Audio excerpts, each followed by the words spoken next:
하나님의 말씀 함께 보겠습니다. 오늘 우리에게 주시는 하나님의 말씀은 요한계시록 21장 22절부터 27절까지의 말씀입니다. 저와 여러분이 한 절씩 교독하시고 마지막 절인 27절은 다 같이 읽겠습니다. 성 안에서 내가 성전을 보지 못하였으니 이는 주 하나님 곧 전능하신 이와 및 어린 양이 그 성전이심이라.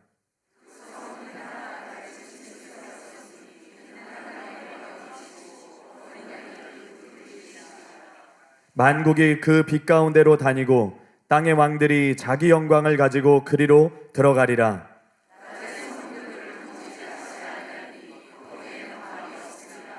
사람들이 만국의 영광과 존귀를 가지고 그리로 들어가겠고, 다 같이 읽겠습니다.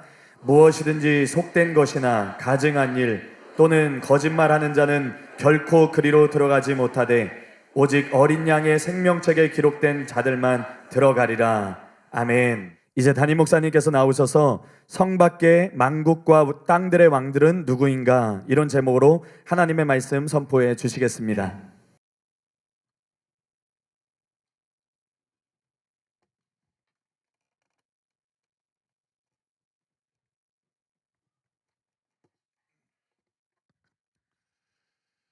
제가 오늘 좀 늦게 나왔는데 2주 동안 3부 예배 설교를 직접 안 했죠.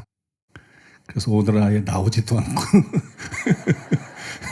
영상 틀어주나 보다. 여러분들이 그랬을 것 같아요. 그런 건 아니고 일부 예배 마치고 나서 보니까 누가 로마서 1장 11절에 사도 바울이 로마 교회를 방문하기 원하는 목적에 대해서 어떤 신령한 은사를 너에게 나누어줘 경고케 하려 함이니, 이런 말씀이 있는데 거기에 대한 질문이 올라왔더라고요. 제가 한 몇 달 전에 또 주석도 찾아가면서 한번 그거의 의미를 정확하게 알고 싶어서 연구를 해봤는데 답을 못 얻었어요. 그래서 거기에다가 나는 모른다고 해봤는데 모른다고 그렇게 이제 답을 달았는데, 그러고 나니까 또 궁금한 거예요. 궁금해서 다시 이제 주석들을 막 이것저것 좀 찾아보면서 진짜 이게 무슨 의미일까? 아리송한 수수께끼 같은 말씀이잖아요. 그 이제 바울이 구체적인 얘기를 안 했으니까 그냥 어떤 은사를, 신령한 은사를 나누어 줘. 그러니까 그게 뭔지 굉장히 궁금하고 알 수가 없고. 그래서 제가 몇 군데 이렇게 딱 보다 보니까 옛날에 그 이한수 교수님, 총신대 이한수 교수님 로마서 주석이 굉장히 두꺼운데 그거를 이제 읽으면서 그때 제가 깨달은 거를 여백에 써놓은 게 있더라고요. 또 이제 읽으면서 도대체 모르겠다. 근데 뭔가 좀 떠오르는 것도 있고. 근데 그 여백에 써놓은 게 그 떠오르는 거하고 또 일맥상통하는 내용이고. 그래서 좀 생각해 보면 알 수도 있을 것 같더라고요. 알 수도 있을 것 같아서 연구를 하다 보니까 뭐 나름 이제 정리가 되더라고요. 나름 정리가 돼서 그래서 이제 그 해석들을 좀 이렇게 정리해 가지고 쓰고 나오느라고 늦었어요. 그래서 막 그 연구하던 중이었기 때문에 그거 마저 정리하고 나오더라고. 그렇게 늦었는데 뭐 지난 2주 동안은 제가 직접 설교하는 것보다 영상을 보여드리는 게 여러분에게 유익했습니다. 근데 그래서 그랬는데 오늘은 제가 직접 설교하는 게 유익합니다. 왜냐면 낯설교를 좀 잘 못했기 때문에 감기약 먹고 뭐 되게 아픈 거는 아닌데 목이 깔깔해가지고 어제 감기약 먹고 잤더니 잠이 들게 해가지고 목이 잠겨가지고 소리가 잘 안 나오더라고요, 일부 예배 때. 그래서 오늘은 직접 설교하는 게 나을 것 같아요. 근데 여기 지금 제일 앞에 계신 우리 성도님은 집사님인지 권사님인지 모르겠는데 그 매주 저기 앉아 계시거든요. 그 일부 예배 때도 그래요. 또 다른 자매님이 매주 저 자리, 딱 저 자리에, 딴 데도 아니고 뭐 우리 자매님도 그렇긴 한데 매주 저 자리에 앉아 있기 때문에 이제 눈에 이렇게 보이는데 맨 앞자리니까 지난주에 안 오셨어요, 그죠?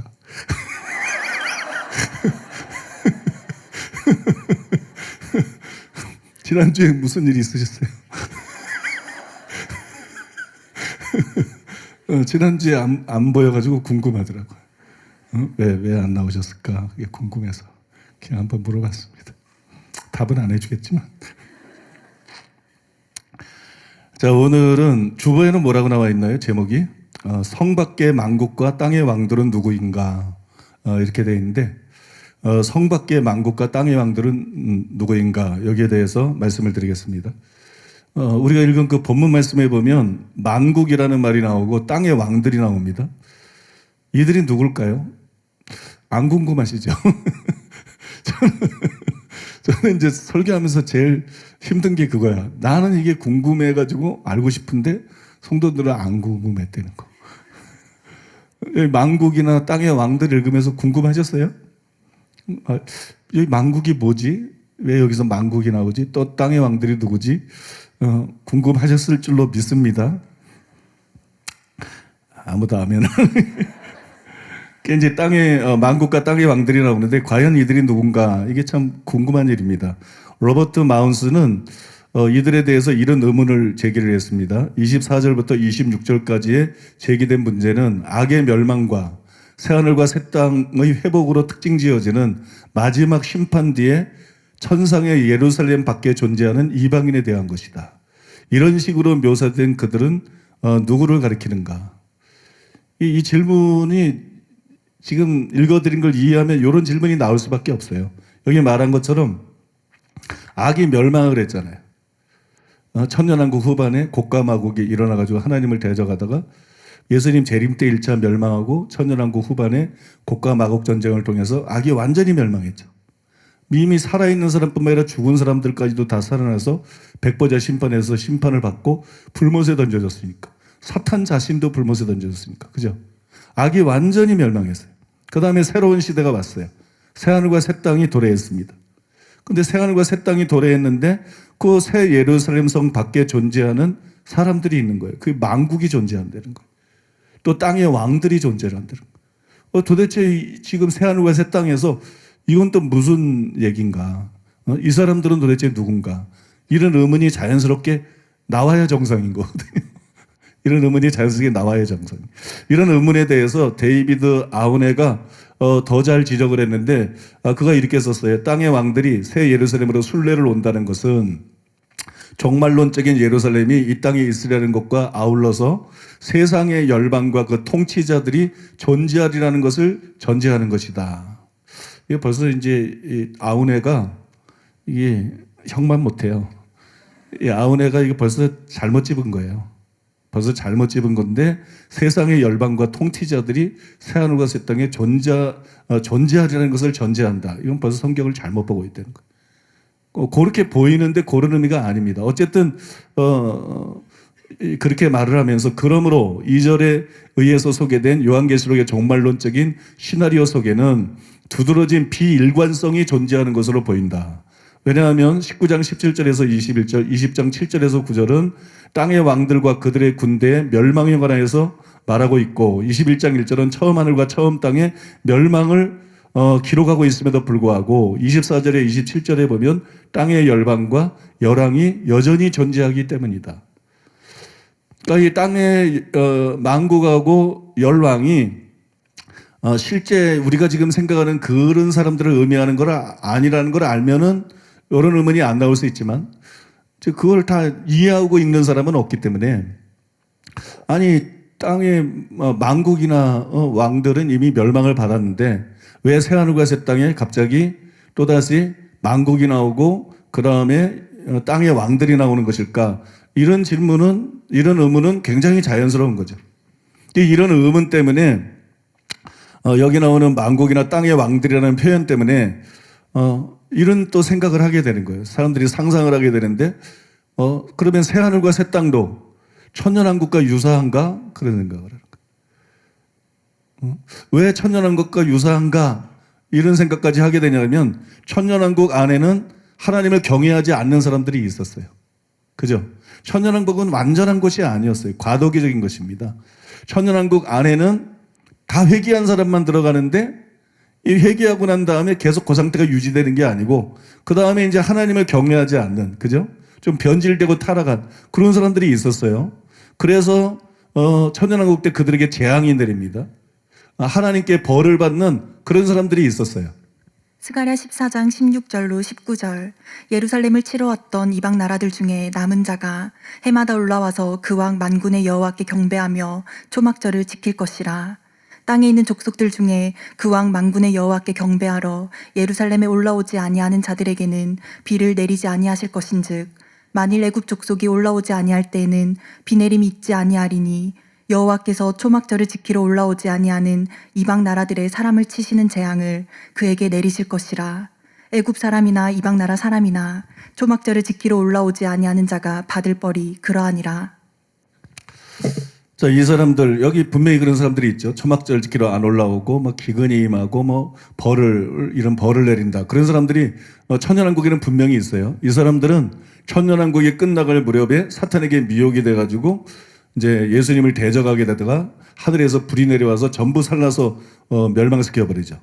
그런데 새 하늘과 새 땅에서도 새 예루살렘 성 밖에 이와 유사한 사람들이 산다는 말인가?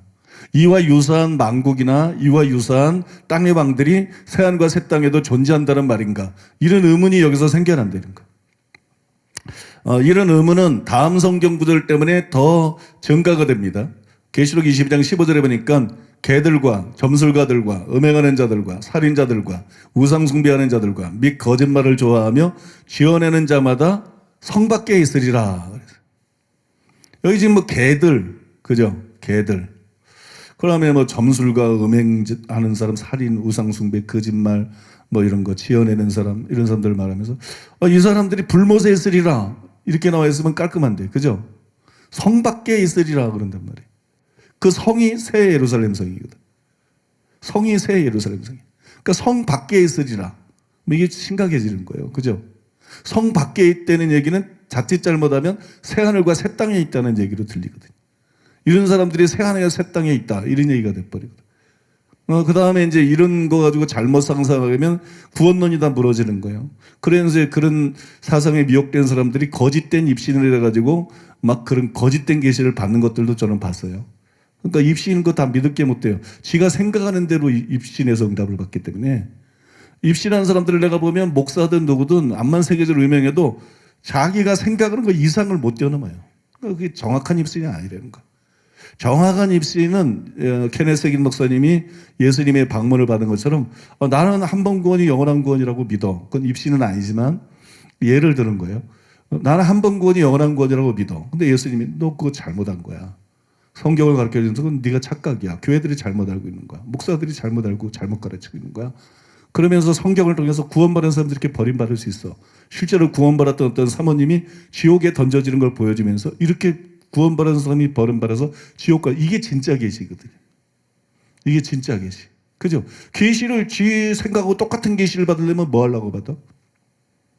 계시라는 거는 내가 모르는 거 하나님만이 아는 거를 받기 위해서 계시를 받는 거지. 그죠? 근데 수많은 사람들이 자기 머릿속에 아는 거하고 똑같은 계시를 받아요. 이 세계적으로 유명한 사역자들 뭐 입신이나 이런 계시 분야에서 유명한 사역자들이 한 10 중에 8, 9은 그래요. 그러니까 일반적으로 뭐 사람들이 입신이 나오고 이런 거는 거의 대부분 그렇습니다. 거의 대부분. 그러니까 그런 체험들을 그대로 신뢰하면 안 돼요. 그런 체험을 그대로 신뢰하면 안 되고, 입신이 뭐 천국 갔다 지옥 갔다 그게 문제가 아니야. 뭐 천사 만났다 뭐 이런 게 문제가 아니고 그 내용이 얼마나 성경적이고, 그 다음에 자기 머릿속에 있는 그런 관념대로 받는 게 아니고 정말 주님이 얼마나 정확하게 말씀하고 가르치고 있다는 증거가 있어야 돼. 그 속에. 그 간증들 속에. 그런 간증들은 굉장히 드뭅니다. 거기에 이제 제대로 들어간 건데 그런 거는 굉장히 드물어요. 그래서 저는 입신 간증에 대해서 가끔 말하지만 이제 관심 자체가 없어요. 너무 혼탁하다. 너무 혼탁하고 이거는 뭐 뒤죽박죽이다. 그래서 별로 뭐 관심 가질 만한 간증들이 거의 없는 것 같아요. 그런데 너무 신경 쓰시면 안 돼요.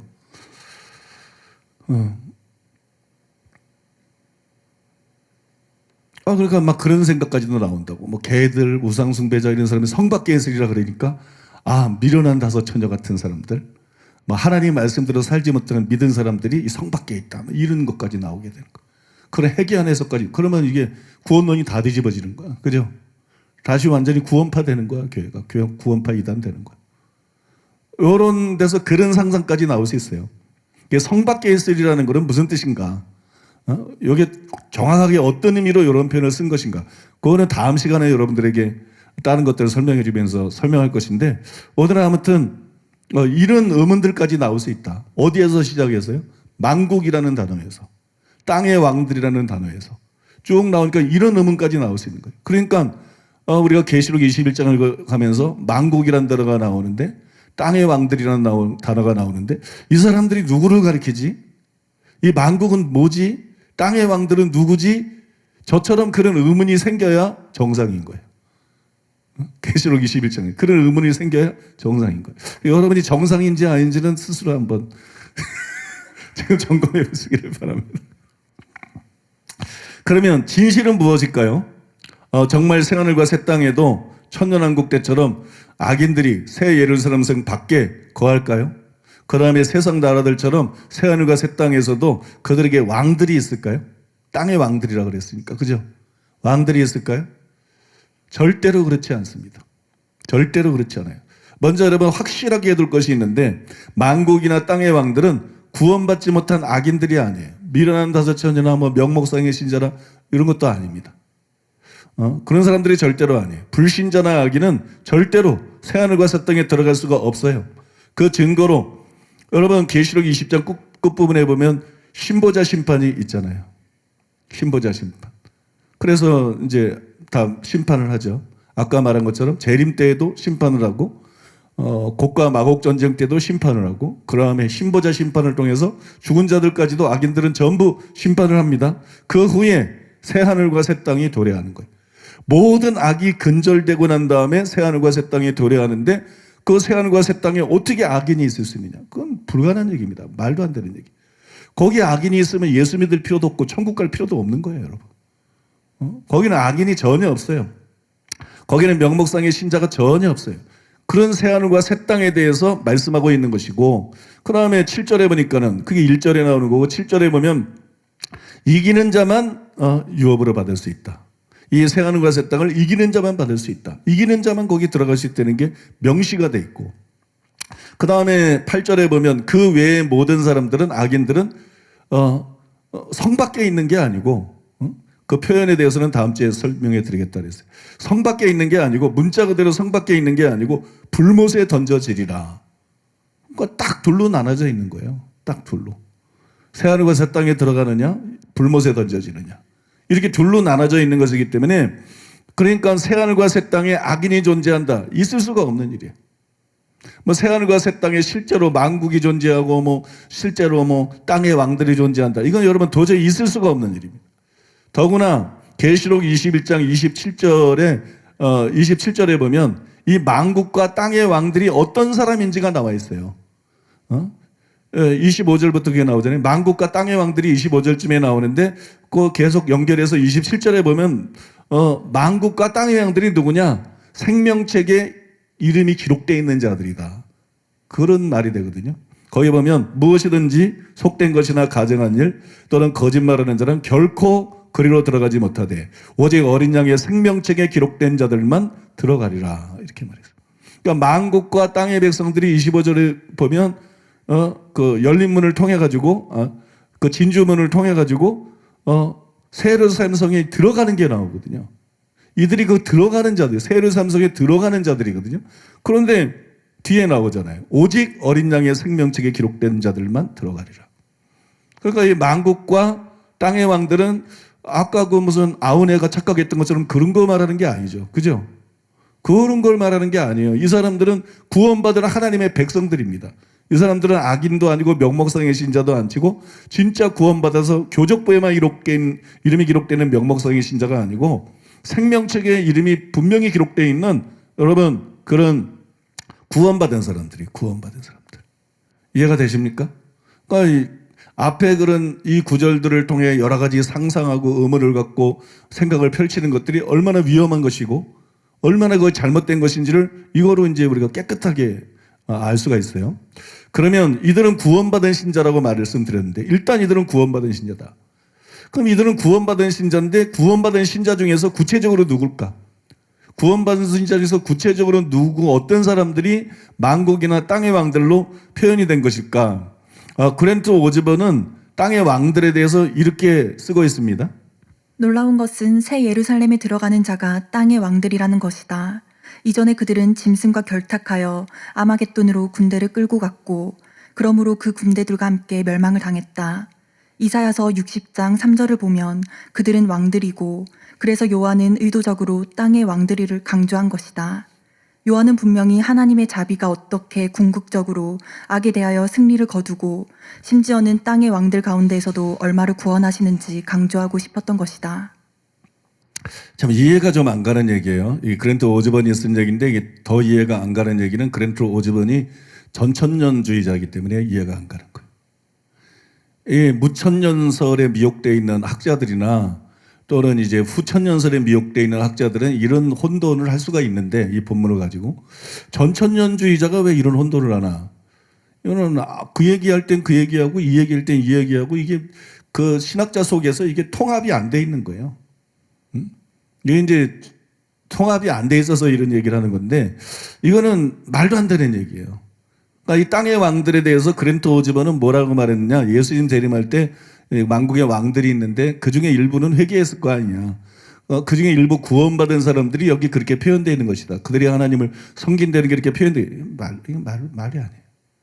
이렇게 왜 학자가 자기 견해 자체가 지금 모순이 되는 거거든요. 자기 견해 자체가 모순이 되는 건데 좀 어이없는 일이긴 한데 이게 왜 말이 안 되느냐? 예수님이 재림하고 난 다음에 바로 새하늘과 새 땅에 도래하면 그게 가능해요.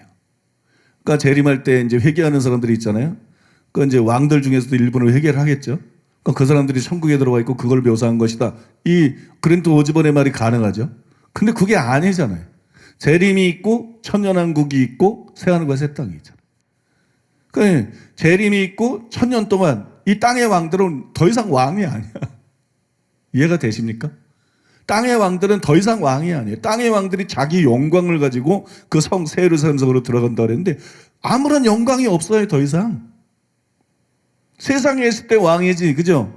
천년왕국 때 그 땅의 왕들이 왕 노릇하는 거 아니에요? 성도들이 왕 노릇, 순교자와 성도들이 왕 노릇하는 거, 그죠? 이 사람들은 벌써 천년이 지났다고 더 이상 왕들이 아니고 아무것도 아니에요. 근데 갑자기 천년이 지나고 난 다음에 새하늘과 새 땅에서 만국과 땅의 양들, 그러니까 이게 그 사람이다. 이 문자만 같이 전혀 말이 안 되는 얘기죠. 그죠? 무슨 생각이 없이 얘기를 하는 것 같아. 학자들이 그런 게 많아요.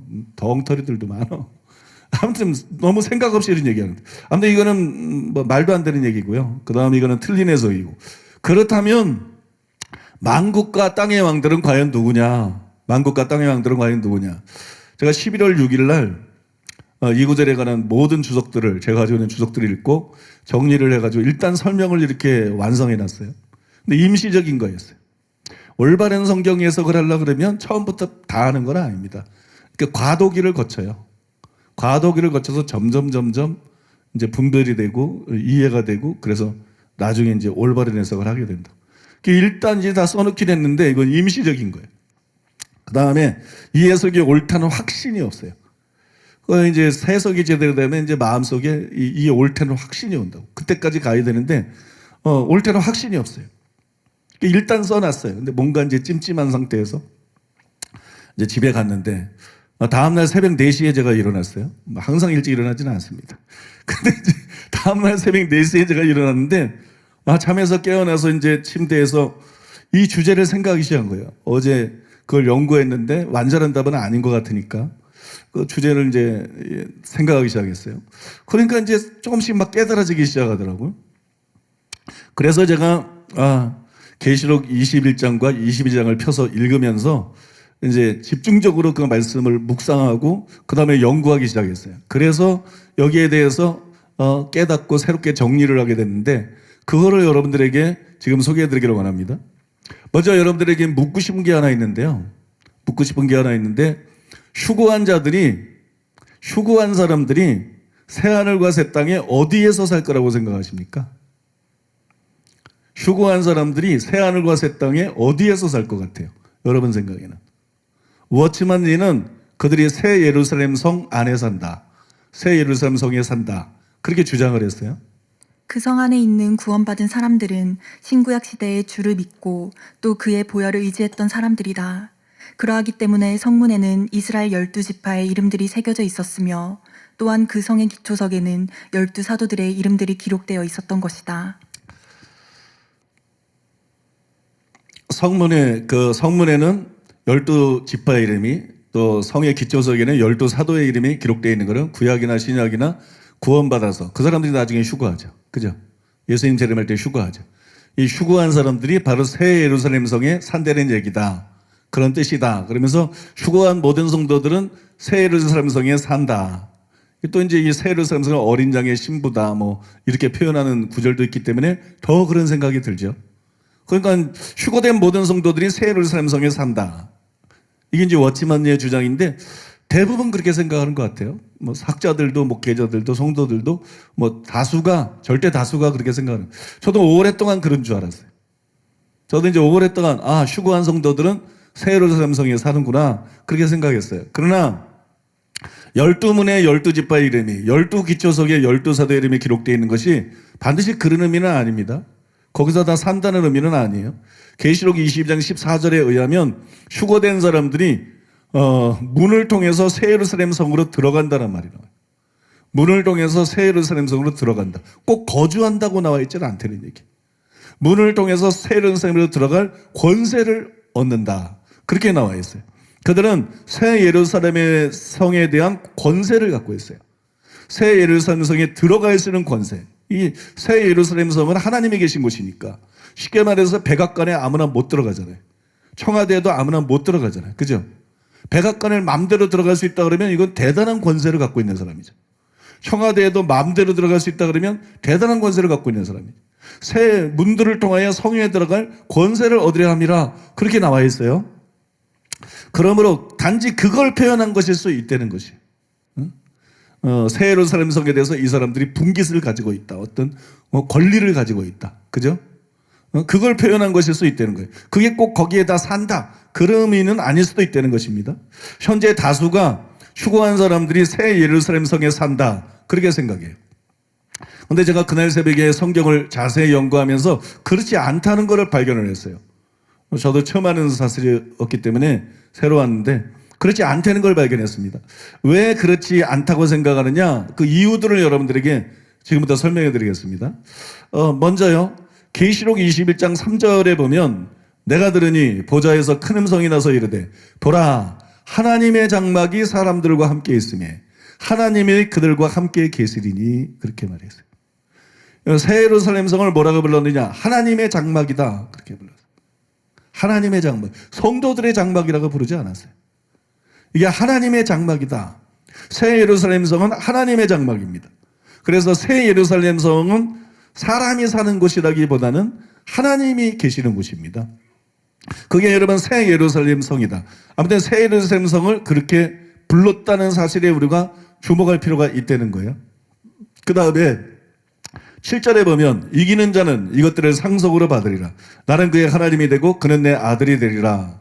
이렇게 기록이 되어 있습니다. 그런데 8절에 보면 그러나 두려워하는 자들과 믿지 아니하는 자들과 흉악한 자들과 살인자들과 음행자들과 점술가들과 우상숭배자들과 거짓말하는 모든 자들은 불과 유황으로 타는 못에 참여 던져지리니 이것이 둘째 사망이라. 이 두 구절을 비교를 해보면 이기는 자가 유업으로 받는 게 뭐냐 정확하게. 이기는 자는 정확하게 뭘 유업으로 받느냐. 단순히 새 예루살렘 성을 유업으로 받는 게 아니라 불못에 반대되는 새하늘과 새 땅, 새 예루살렘 성 전체를 유업으로 받는 것입니다. 믿습니까? 이 두 구절을 비교해 보면 이기는 자가 유업으로 받는 것은 단순히 새 예루살렘 성이 아니에요. 새하늘과 새 땅, 새 예루살렘 성, 불못에 반대되는 이 전체를 받는 것이에요. 그러니까 그때는 세계가 두 개밖에 없어. 새하늘과 새 땅과 불못. 여기 아니면 여기야. 이 전체를 여러분 받는다는 거예요. 그러니까 이기는 자가 받는 유업이 그렇기 때문에 그들이 전부 새 예루살렘 성에 산다. 좀 부자연스러운 생각이에요. 그들이 전부 새 예루살렘에서 사는 것이 아니라 새하늘과 새 땅 여기저기에 살 수 있다는 얘기죠. 그죠? 그런 가능성을 우리가 여기서 엿볼 수 있어요. 그 다음에 24절에 보면 만국이 그 빛 가운데로 다니고 땅의 왕들이 자기 영광을 가지고 그리로 들어가리라. 여기에 보면 땅의 왕들이 자기 영광을 가지고 새 예루살렘 성으로 들어간다. 그래서 거기서 산다고 말하지 않고 들어간다. 그래서 문을 통해서 들어간다. 왕래한다는 얘기 아닙니까? 바꿔 말하면 그런 뉘앙스 아닙니까? 그죠? 왕래한다. 이 거주가 아니라 방문의 개념이죠. 거주가 아니라 방문의 개념. 26절에도 보면 사람들이 만국의 영광과 존귀를 가지고 그리로 들어가겠고, 그래서 그리로 들어가겠고, 이것도 같은 의미죠. 거주가 아니라 방문을 뜻합니다. 그 다음에 결정적인 게 뭐냐면요, 22장으로 넘어가 보면 22장 14절에 우리가 두루마기를 빨아야 될 이유가 나와요. 거기 14절에 보면 자기 두루마기를 빠는 자들은 복이 있나니 이는 그들이 생명나무에 나아가며 문들을 통하여 성에 들어갈 권세를 받으려 함이로다. 이렇게 나와 있어요. 우리가 두루마기를 빨아야 돼요. 두루마기 성도들이 휴거할 때 어떤 옷을 입어요? 흰옷을 입죠. 어린양 혼인잔치에 참석할 때 어떤 옷을 입어요? 흰옷을 입죠. 그죠? 흰옷. 그 흰옷을 계시록 19장에 말해서 성도들의 옳은 행실이다. 그 사대 교회에는 흰옷을 입은 자가 몇몇 뿐이다. 자기 옷을 다 더럽혔다. 그래서 흰옷을 입은 자만, 그 행실이 바른 사람만, 바꿔 말해서 아버지의 뜻대로 행하는 자만 휴거되는 것이고 아버지의 뜻대로 행하는 자만 천국 들어가는 것. 그래서 우리가 자기 행실을 바르게 해야 될 거를 회개하고 행실을 바르게 해야 될 거를 두루마기를 빤다. 이런 표현으로 상징을 한 거예요. 그죠? 비유를 한 거죠. 그러니까 우리는 두루마기를 빨아야 돼요. 그러니까 흰옷을 입은 사람이 돼야 돼요. 더럽혀진 옷을 입고 있으면 안 돼요. 그죠? 그럼 우리 두루마기를 빨아야 되는데 그럼 왜 빨아야 되느냐? 두루마기를 왜 빨아야 되느냐? 성경에 나오기를 문들을 통하여 성에 들어갈 권세를 얻기 위해서다. 예루살렘 성에 들어갈 수 있는 권세를 얻기 위해서. 예루살렘 성에 들어가는 것은 오직 그 두루마기를 빤 사람만 들어갈 수 있다. 그런 얘기입니다. 그런데 21장에 계속 나온 것처럼 예루살렘 성에 거주하는 것이 아니라 방문할 권세를 얻기 위해서 두루마기를 빨아야 된다. 이렇게 기록이 되어 있는 거예요. 그죠? 성에 들어갈 수 있는 권세를 얻기 위해서 그렇게 말했으니까. 그리고 두루마기를 빨라는 말은 요한의 독자로부터 소아시아 7교회로부터 예수님 재림 전에 저와 여러분을 포함한 모든 사람들에게 주시는 말씀이에요. 그걸 듣고 우리는 다 두루마기를 빨아야 돼. 자기 두루마기가 더러운 사람은 그 두루마기가 여러분 자신이라고 보면 돼. 여러분 마음. 두루마기가 옷 빨고, 이거 다 옷 빨고 왔죠? 근데 이거 아니에요. 여러분 마음. 여러분의 삶. 그죠? 이게 두루마기로 표현이 된 겁니다. 그거를 빨아야 돼. 그래서 우리는 이제 두루마기를 빨아야 되는, 두루마기를 빠른 사람들을 회개하고 하나님 말씀대로 사는 사람들인데, 회개하고 하나님 말씀대로 사는 사람들은 어떻게 될까요? 예수님이 재림할 때 전부 휴거되죠. 그러니까 이게 누구에게 대한 말씀이에요? 휴거하는 성도들에게 대한 말씀이 되는 거예요. 이게 휴거하는 성도들에 대한 말씀인데, 휴거한 성도들은 어떻게 돼요? 우리는 새 예루살렘 성에 들어가서 산다고 자꾸 생각하는데, 그게 아니고 휴거한 성도들이 어떻게 돼요? 문들을 통해서 성에 들어갈 권세를 얻는 거예요. 어디 있다가? 성에, 새하늘과 새 땅에 있다가. 새하늘과 새 땅에서 살다가 문들을 통하여 성에 들어갈 권세를 갖고 있는 사람이에요. 하나님의 아버지시니까 얼마든지 나갈 수 있는. 이해가 되십니까? 문들을 통해 성에 들어갈 권세를 가지고 있는 사람이에요. 그러니까 이 구절에 의하면 그들이 새 예루살렘에 거주하는 것이 아니라 새하늘과 새 땅에 살면서 하나님의 보좌가 있는 새 예루살렘 성을 마음대로 방문할 수 있는 특권을 가진 자들이 되는 거예요. 이게 21장 26절과 27절과 일치하기도 하고 또 그 구절을 상기시켜주는 것입니다. 그러면 여러분 자연스럽게 24절에서 제기된 문제가 해결이 되는 거예요. 24절에서 제기된 문제가 뭐예요? 거기 만국이 나오고 땅의 왕들이 나옵니다. 만국이 그 빛 가운데 다니고 땅의 왕들이 자기 영광을 가지고 그리로 들어가리라. 이 말씀에 나오는 이 만국은 누구냐? 또 여기 나오는 땅의 왕들이 누구냐? 그게 여러분 문제였잖아요. 그게 우리가 알고 싶은 거였죠. 궁금한 거였어요. 근데 이게 왜 궁금할까요? 이 만국이 누군가? 이 땅의 왕들은 누군가? 이게 왜 궁금해요? 휴거한 사람들은 새 예루살렘 성에 산다. 이 고정관념 때문에 궁금한 거예요. 휴거한 사람들은 전부 새 예루살렘 성에 사는데, 그럼 이 새 예루살렘 바깥에 있으면서 새 예루살렘 성을 방문하는 이 만국은 누구지? 이렇게 되는 거예요. 이 땅의 왕들은 누구지? 그러나 휴거한 사람들이 모두 새 예루살렘성에 사는 것이 아니고 새 하늘과 새 땅에도 산다면 이구절이 궁금할 이유가 아무것도 없는 거지. 그 만국은 뭐예요? 만국은. 만국이니까 만국이에요? 그게 아니에요. 만국 그러면 한국, 그죠? 일본, 미국, 응? 중국 싫어. 그다음에 중국인 와 있어요. 난 싫어. 그다음에 뭐 영국, 프랑스 싫어. 프랑스 싫어. 너무 악한 나라야. 동성애에 너무 물들어 있고 너무 소돔 같은 나라야. 파리 싫어. 영적으로 파리 같은 곳이야. 아무튼 싫어. 나 만국 그러면 이제 여러 나라들 지구상에 있는 모든 나라를 만국이라 그러잖아요. 그럼 여기 만국은 뭐예요? 아, 천국 가서도 한국 있고 미국 있고 중국 있고 뭐 그럴 수도 있어요. 그런 거 안 나와 있으니까 하나님이 그렇게 이제 살게 할 수도 있겠죠. 근데 그런 의미가 아니고 계시록 7장에 보면 각 나라와 족속과 백성과 방언에서 셀 수 없는 큰 무리가, 이 성도 자체가 구원받아 휴거한 사람들 자체가 만국이에요. 새로운 만국이라고. 이 지구상의 만국이 아니라 새하늘과 새 땅에서 영원히 살 이게 새로운 만국이라고, 새로운 인류라고. 이해하십니까? 구원받은 모든 사람이 각 나라 족속과 민족과 방언에서 이렇게 구원받은 거기 때문에 이게 만국인 거예요. 그 다음에 땅의 왕들은 누구예요? 그 중에 특히 또 왕노릇할 사람이 있는 거지. 5골, 10골의 권세를 받아가지고, 그죠? 그 중에서도 또 왕노릇할 사람이 있는, 누군지 그냥 드러나는 거예요. 만국은 구원받은 성도들. 믿습니까? 만국은 구원받은 성도들. 그 다음에 땅의 왕들은 그 중에서도 이제 왕노릇할 사람들. 그걸 가리키는 거지, 뭘 가리키는 거예요. 당연히 그걸 가르치는 거거든요. 근데 우리가 고정관념에 매여 있어야 되는 거예요.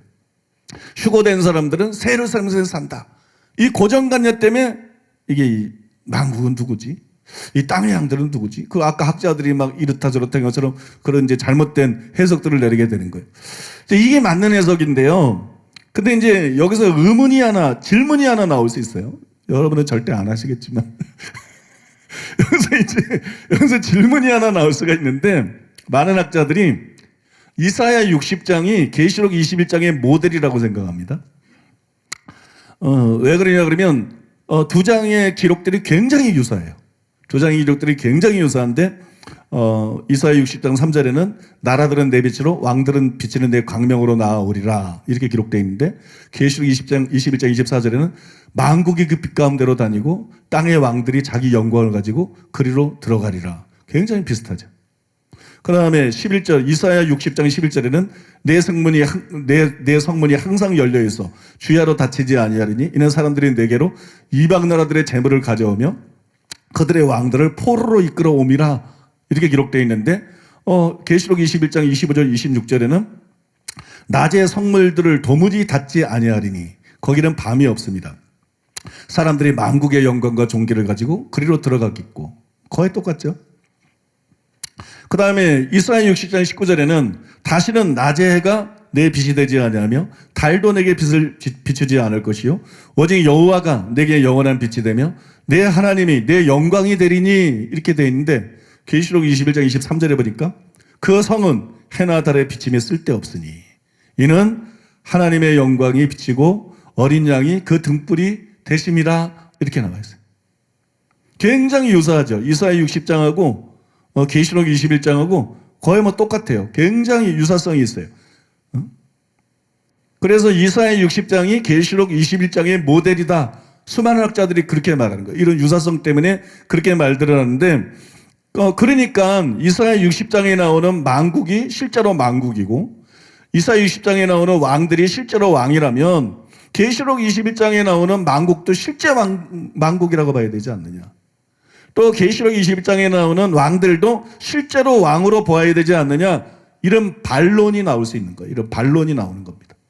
이렇게 여러분 의문을 제기할 수가 있습니다.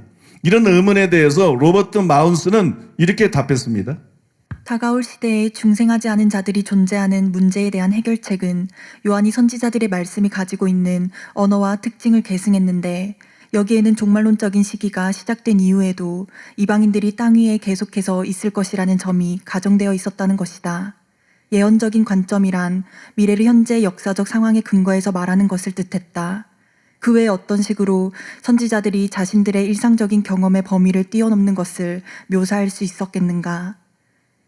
요한은 영원한 장면을 묘사하기 위해 선지자들의 환상을 사용하면서 자신도 모르게 새로운 배경에 전혀 어울리지 않는 어떤 요소들을 그대로 놔둔 것이다.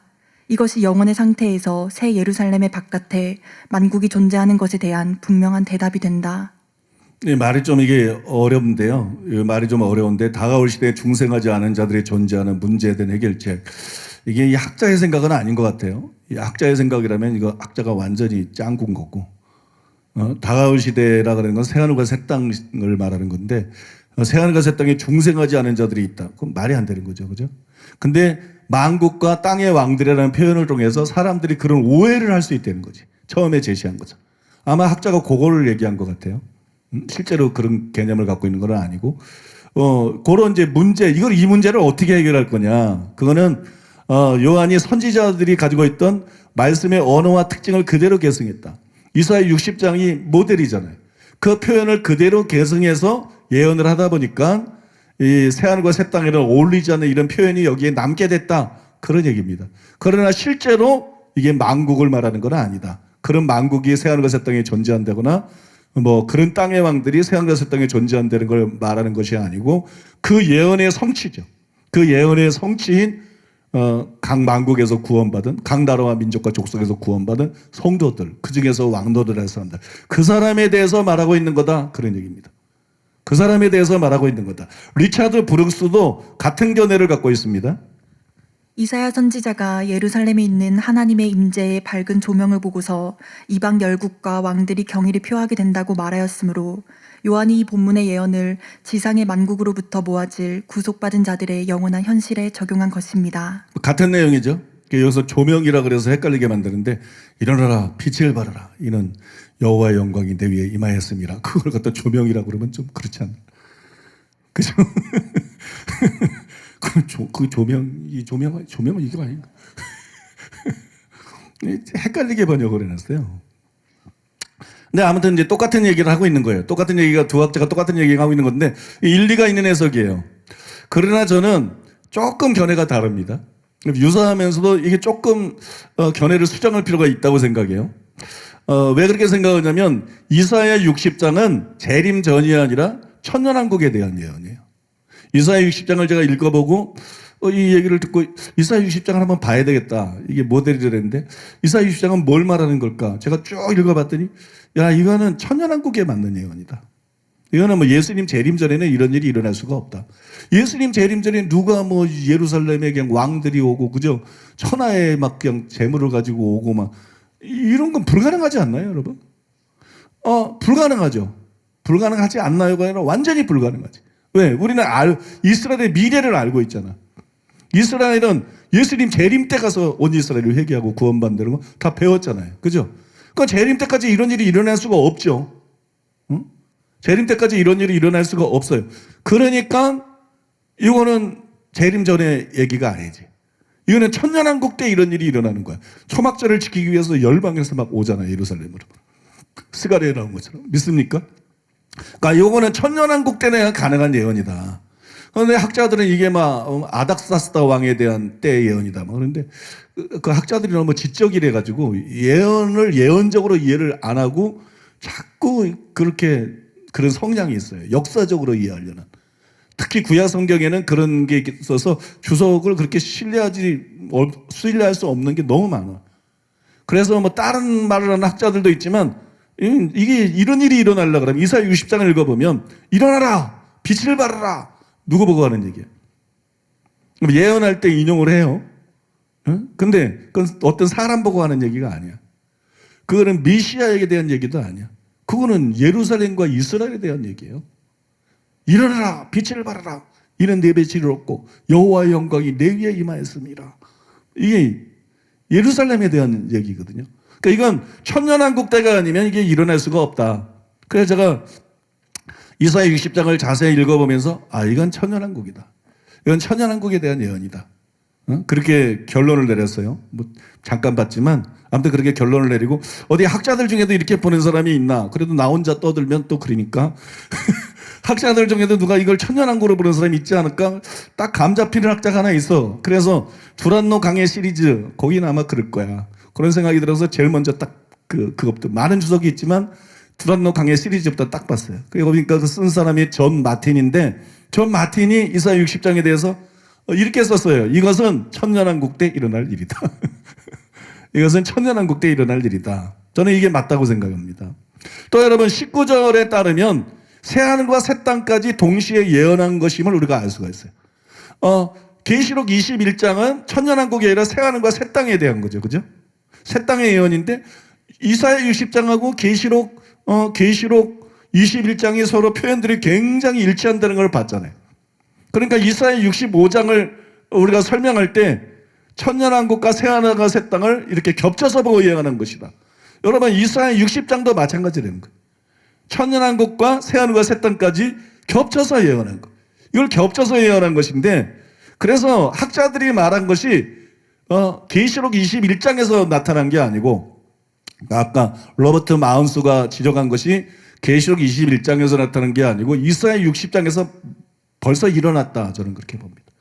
그러니까 학자가 지적한 게 뭐예요? 이사야의 만국과 땅의 왕들이라는 예언을 표현을 그대로 가져와 사용했는데 실제로는 이 계시록 21장에서는 그런 의미가 아니다. 그렇잖아요. 저는 이미 이사야 60장에서 그 일이 일어났다. 그렇게 봅니다.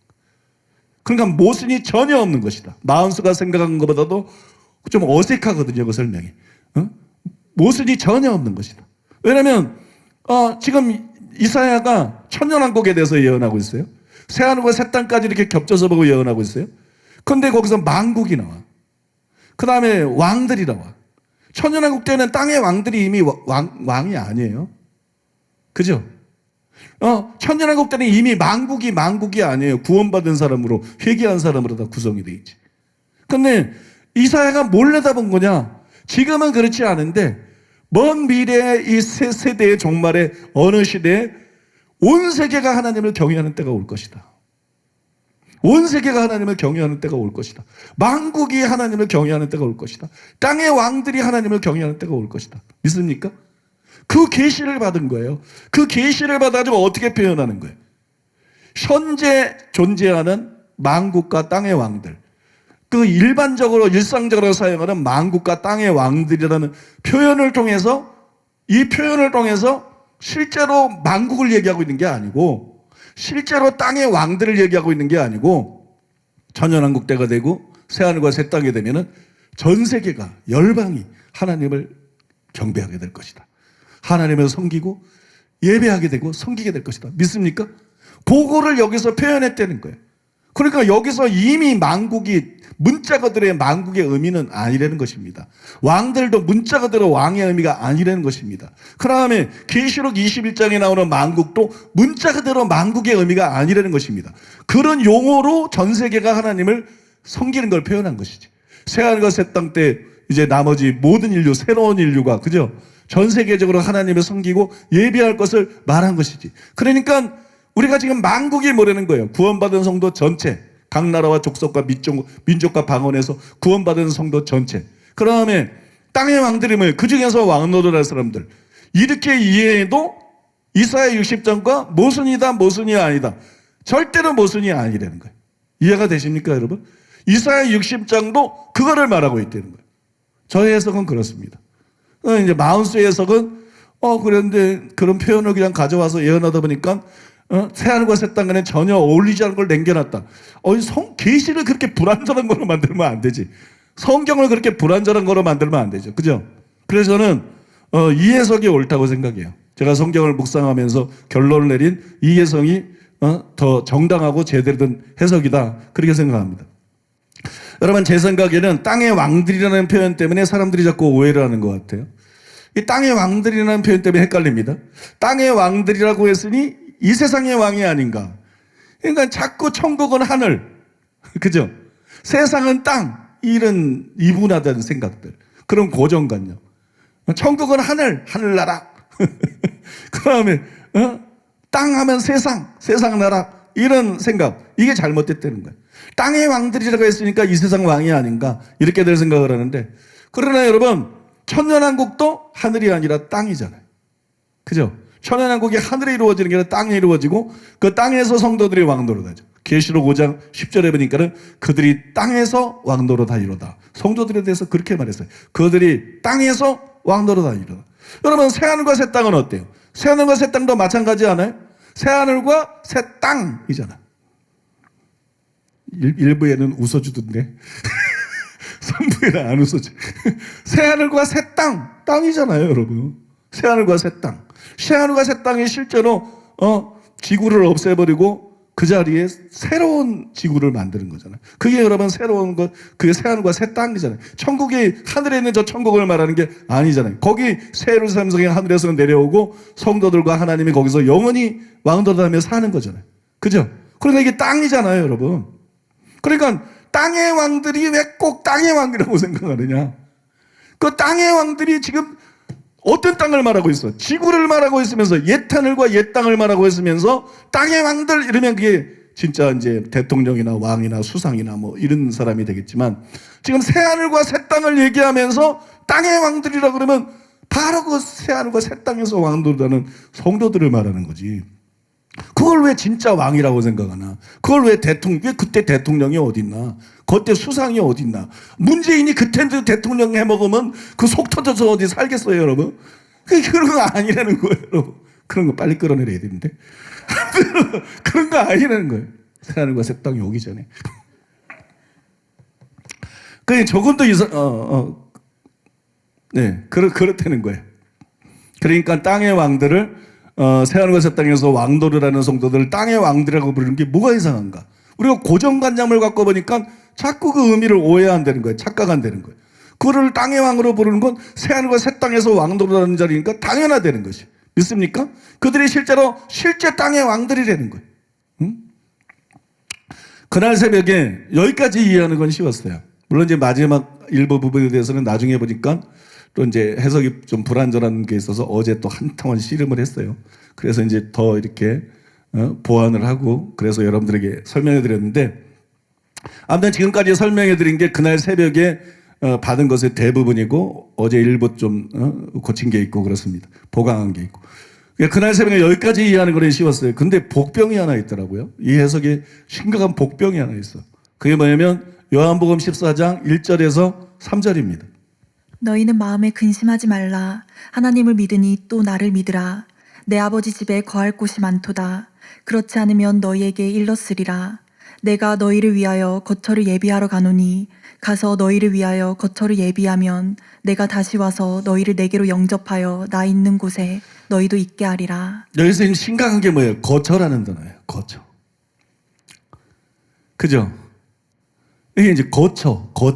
이게 이제 심각한 거예요. 이 구절에서 예수님은 내가 너희를 위하여 거처를 예비하러 간다. 어디로 가요? 새하늘과 새 땅은 지금 없죠. 하늘나라로 가는 거죠. 저 하늘로, 하늘에 있는 천국으로. 그 하늘에 있는 천국으로 거처를 예비하러. 거기서 이제 거처를 예비하십니다. 그래서 거처를 예비하면 다시 와서 재림한다고 돼 있어요. 거처를 다 예비하고 나면 다시 온다. 재림하실 것이다. 그리고 그때 우리를 주님이 거처로 데려가는 게 아니라 나 있는 곳에 너희도 있게 하리라. 예수님은 땅에 와서 누구 데리고 가려고 재림하는 게 아니고 땅에 와서 1000년 동안 왕노릇 하시려고 재림하는 거예요. 믿습니까? 땅에 와서 1000년 동안 왕노릇. 나 있는 곳에 너희도 있게 하리라. 그러니까 우리를 천국으로 안 데리고 가요. 우리를 천국으로 안 데리고 가고 나 있는 곳에 너희도 있게 하리라. 예수님이 계신 천년왕국에서 주님과 더불어서 1000년 동안 왕노릇하게 하시죠. 그리고 천년왕국이 끝나요. 천년왕국이 끝나면 하늘에서 뭐가 내려오죠. 하나님께서 먼저 새하늘과 새 땅을 만드세요. 처음 하늘과 처음 땅은 완전히 없애버리시고 그 다음에 새하늘과 새 땅을 창조하십니다. 이게 제2의 창조예요. 첫 번째 창조로 이제 아무튼 이게 제2의 창조. 새하늘과 새 땅을 창조하시고 거기 새하늘과 새 땅의 하늘에서 새 예루살렘 성이 내려옵니다. 근데 예수님이 내가 처소를 예비하러 간다. 그리고 하늘에서 내려온 건 새 예루살렘 성밖에 없어. 그러니까 어떻게 생각하는 거예요? 여기가 우리가 구할 처소다. 새 예루살렘 성이 바로 주님이 우리를 위해 예비된 처소다. 그래서 휴거한 성도들, 구원받은 성도들은 전부 새 예루살렘 성에 산다. 이런 생각이 굳어진 겁니다. 그렇잖아요. 그래서 새 예루살렘 성에 휴거한 모든 성도들이 산다. 이런 생각이 굳어진 겁니다. 그러니까 이 말씀이 휴거한 모든 성도들은 새 예루살렘 성에 산다. 우리가 전에 생각해왔던 것처럼 그렇게 생각하면 아무 문제가 없어요. 근데 제가 새벽에 일어나서 계시록 21장과 22장을 표현들을 꼼꼼하게 살펴보니까 이게 휴거한 성도들이 모두 새 예루살렘에 사는 게 아니다. 그런 결론에 도달했다고 그랬죠. 여러분들에게 그걸 또 설명하고 증명해 드렸잖아요. 그러면 어떻게 돼요? 이 구절하고 모순이 되죠. 이 구절하고 모순이 돼. 그래서 제가 도대체 이 문제를 어떻게 해결할 것인가? 이 문제를 어떻게 해결할 수 있을까? 그래서 그날 새벽에 한참 고민을 했어요. 한참 고민을 하고 한참 씨름했어요. 씨름만 힘든 게 아니야. 야, 이게 씨름만 힘든 게 아니야. 아주 말씀하고 씨름한 것도 보통 힘이 드는 게 아니야. 씨름은 금방 끝나지 말씀하고 씨름하는 건 밥 11시, 12시에 네? 진짜로 막 그냥 살이 빠져. 얼굴이 헬쑥해져. 목소리가 변해요. 목소리가. 말씀 연구 막 집중해서 하고 막 그 다음에 그냥 이게 그냥 들은 품을 갖고 설교하는 게 아니고 무슨 주석에 무슨 다 답이 있는 것도 아니고 분별하고 없는 해석들은 정말 연구하고 또 하나님이 주신 대로 받아가지고 다 검증하고 정립하고 이래야 되니까 살이 빠져요. 이게 진짜 이 말씀 준비하는 것도 씨름 같아, 씨름. 말씀 준비하는 것도 씨름 같아. 그래, 그날 아침에 아무튼 한참 고민을 하고 씨름을 했어요. 그러면서 제가 가만히 살펴보니까 한 가지 해결 방안이 떠오르더라고요. 한 가지 해결 방안이 떠오르는데 그는 요한복음 14장 1절에서 3절이 12제자들에게 한 말이다. 모든 성도들, 우리는 너희를 위해 처소를 예배하러 가노니니까 우리 모두를 위해서 처소를 예배하러 갔다고 생각해. 나도 그렇게 생각하고 여러분도 다 그렇게 생각하지 않나요? 근데 이게 지금 예수님이 이 말씀을 하고 있는 대상이 누구냐? 12제자입니다, 여러분. 우리들에게 사실 한 말씀은 아니에요. 이 12제자들에게 한 말이에요. 12제자들에게 한 말이에요. 요한복음 13장에 보면 예수님이 제자들과 함께 모임을 갖습니다. 근데 거기에 누구만 있느냐? 마리아도 없어. 마리아도 없고 아무도 없어. 거기는 12제자만 딱 있어. 12제자. 12제자하고 6월절 전에 6월절 식사를 미리 하시고 그 다음에 세족식을 하세요. 그러니까 거기에 아무도 안 나오잖아. 12제자의 발을 차례로 씻겨주시잖아. 모든 성도들의 발을 씻겨주는 게 아니에요. 대상이 12제자예요. 그 다음에 세족식 하고 난 다음에 예수님이 그들에게 말씀을 하신다고. 예수님이 그렇게 가르치시는데 거기 나오는 것이 요한복음 14장 1절에서 3절이에요. 그 중에 일부가 요한복음 14장 1절에서 3절이고요. 그 다음에 그 뒤에 31절에 보니까 그 말씀을 다 마치셔. 그 다음에 말씀하세요. 일어나라. 여기를 떠나자. 이렇게 말씀. 회중이 아닙니다, 여러분. 회중은 왔다가 설교 듣고 자기들이 간다고. 근데 일어나라. 여기를 떠나자. 함께 동행하는 걸 말하는 거예요. 12사도를 왜 통했어요? 함께 있게 하시고. 그죠? 보내서 전도도 하고 귀신도 쫓게 하려 하심이라. 마가복음이 그렇게 기록되어 있잖아요. 그러니까 이게 지금 예수님이 이 말씀하신 대상이 누구예요? 문맥을 통해서 정확하게 보면 예수님이 이 말씀하신 대상은 12사도입니다. 12사도에게 정확히 이 말씀하셨어요. 우리는 이게 우리 모두에게 대한 약속이라고 생각하는데 실제로 예수님은 우리들 다를 포함해서 이 말씀하신 건 아니에요. 12사도에게 지금 이 말씀을 하셨어요. 문맥에 의하면 틀림없습니다, 이거는. 그런데 12사도가 어떤 사람들이에요? 12사도가 누구죠? 누가복음 22장 30절 너희로 내 나라에 있어 내 상에서 먹고 마시며 또는 보좌에 앉아 이스라엘 12지파를 다스리게 하려 하노라. 12사도는 일반 신자가 아니에요. 12사도는 일반 신자가 아니고 12보좌, 천국의 12보좌에 앉아서 12지파를 다스릴 사람들이. 특별한 사람들이에요. 이런 놀라운 약속을 받은 그들에게 예수님이 하신 말씀이에요. 그러니까 그들을 위해서 처소를 예비하러 간다는 것이지 구원받은 모든 사람의 처소를 새 예루살렘 성에 예비하겠다. 그런 의미는 아니라는 거. 이해가 되십니까? 구원받은 모든 사람들의 처소를 새 예루살렘 성에 예비하겠다. 그런 뜻은 아니라는 거. 우리가 여러분 요한복음 14장 1절에서 3절을 이런 의미로 문맥을 통해서 이해하면 서로 충돌이 없죠. 모순이 사라져버립니다. 그러면 새 예루살렘 성이 어떤 성이에요? 새 예루살렘 성이지? 새 예루살렘 성이 뭐 어떤 성인가? 안시성인가? 새 예루살렘 성이 어떤 성이에요? 새 예루살렘 성은 하나님의 성입니다. 새 예루살렘 성은 왕의 성입니다. 만왕의 왕이요 만주의 주가 거주하시는 성입니다. 영원히 거주하시는.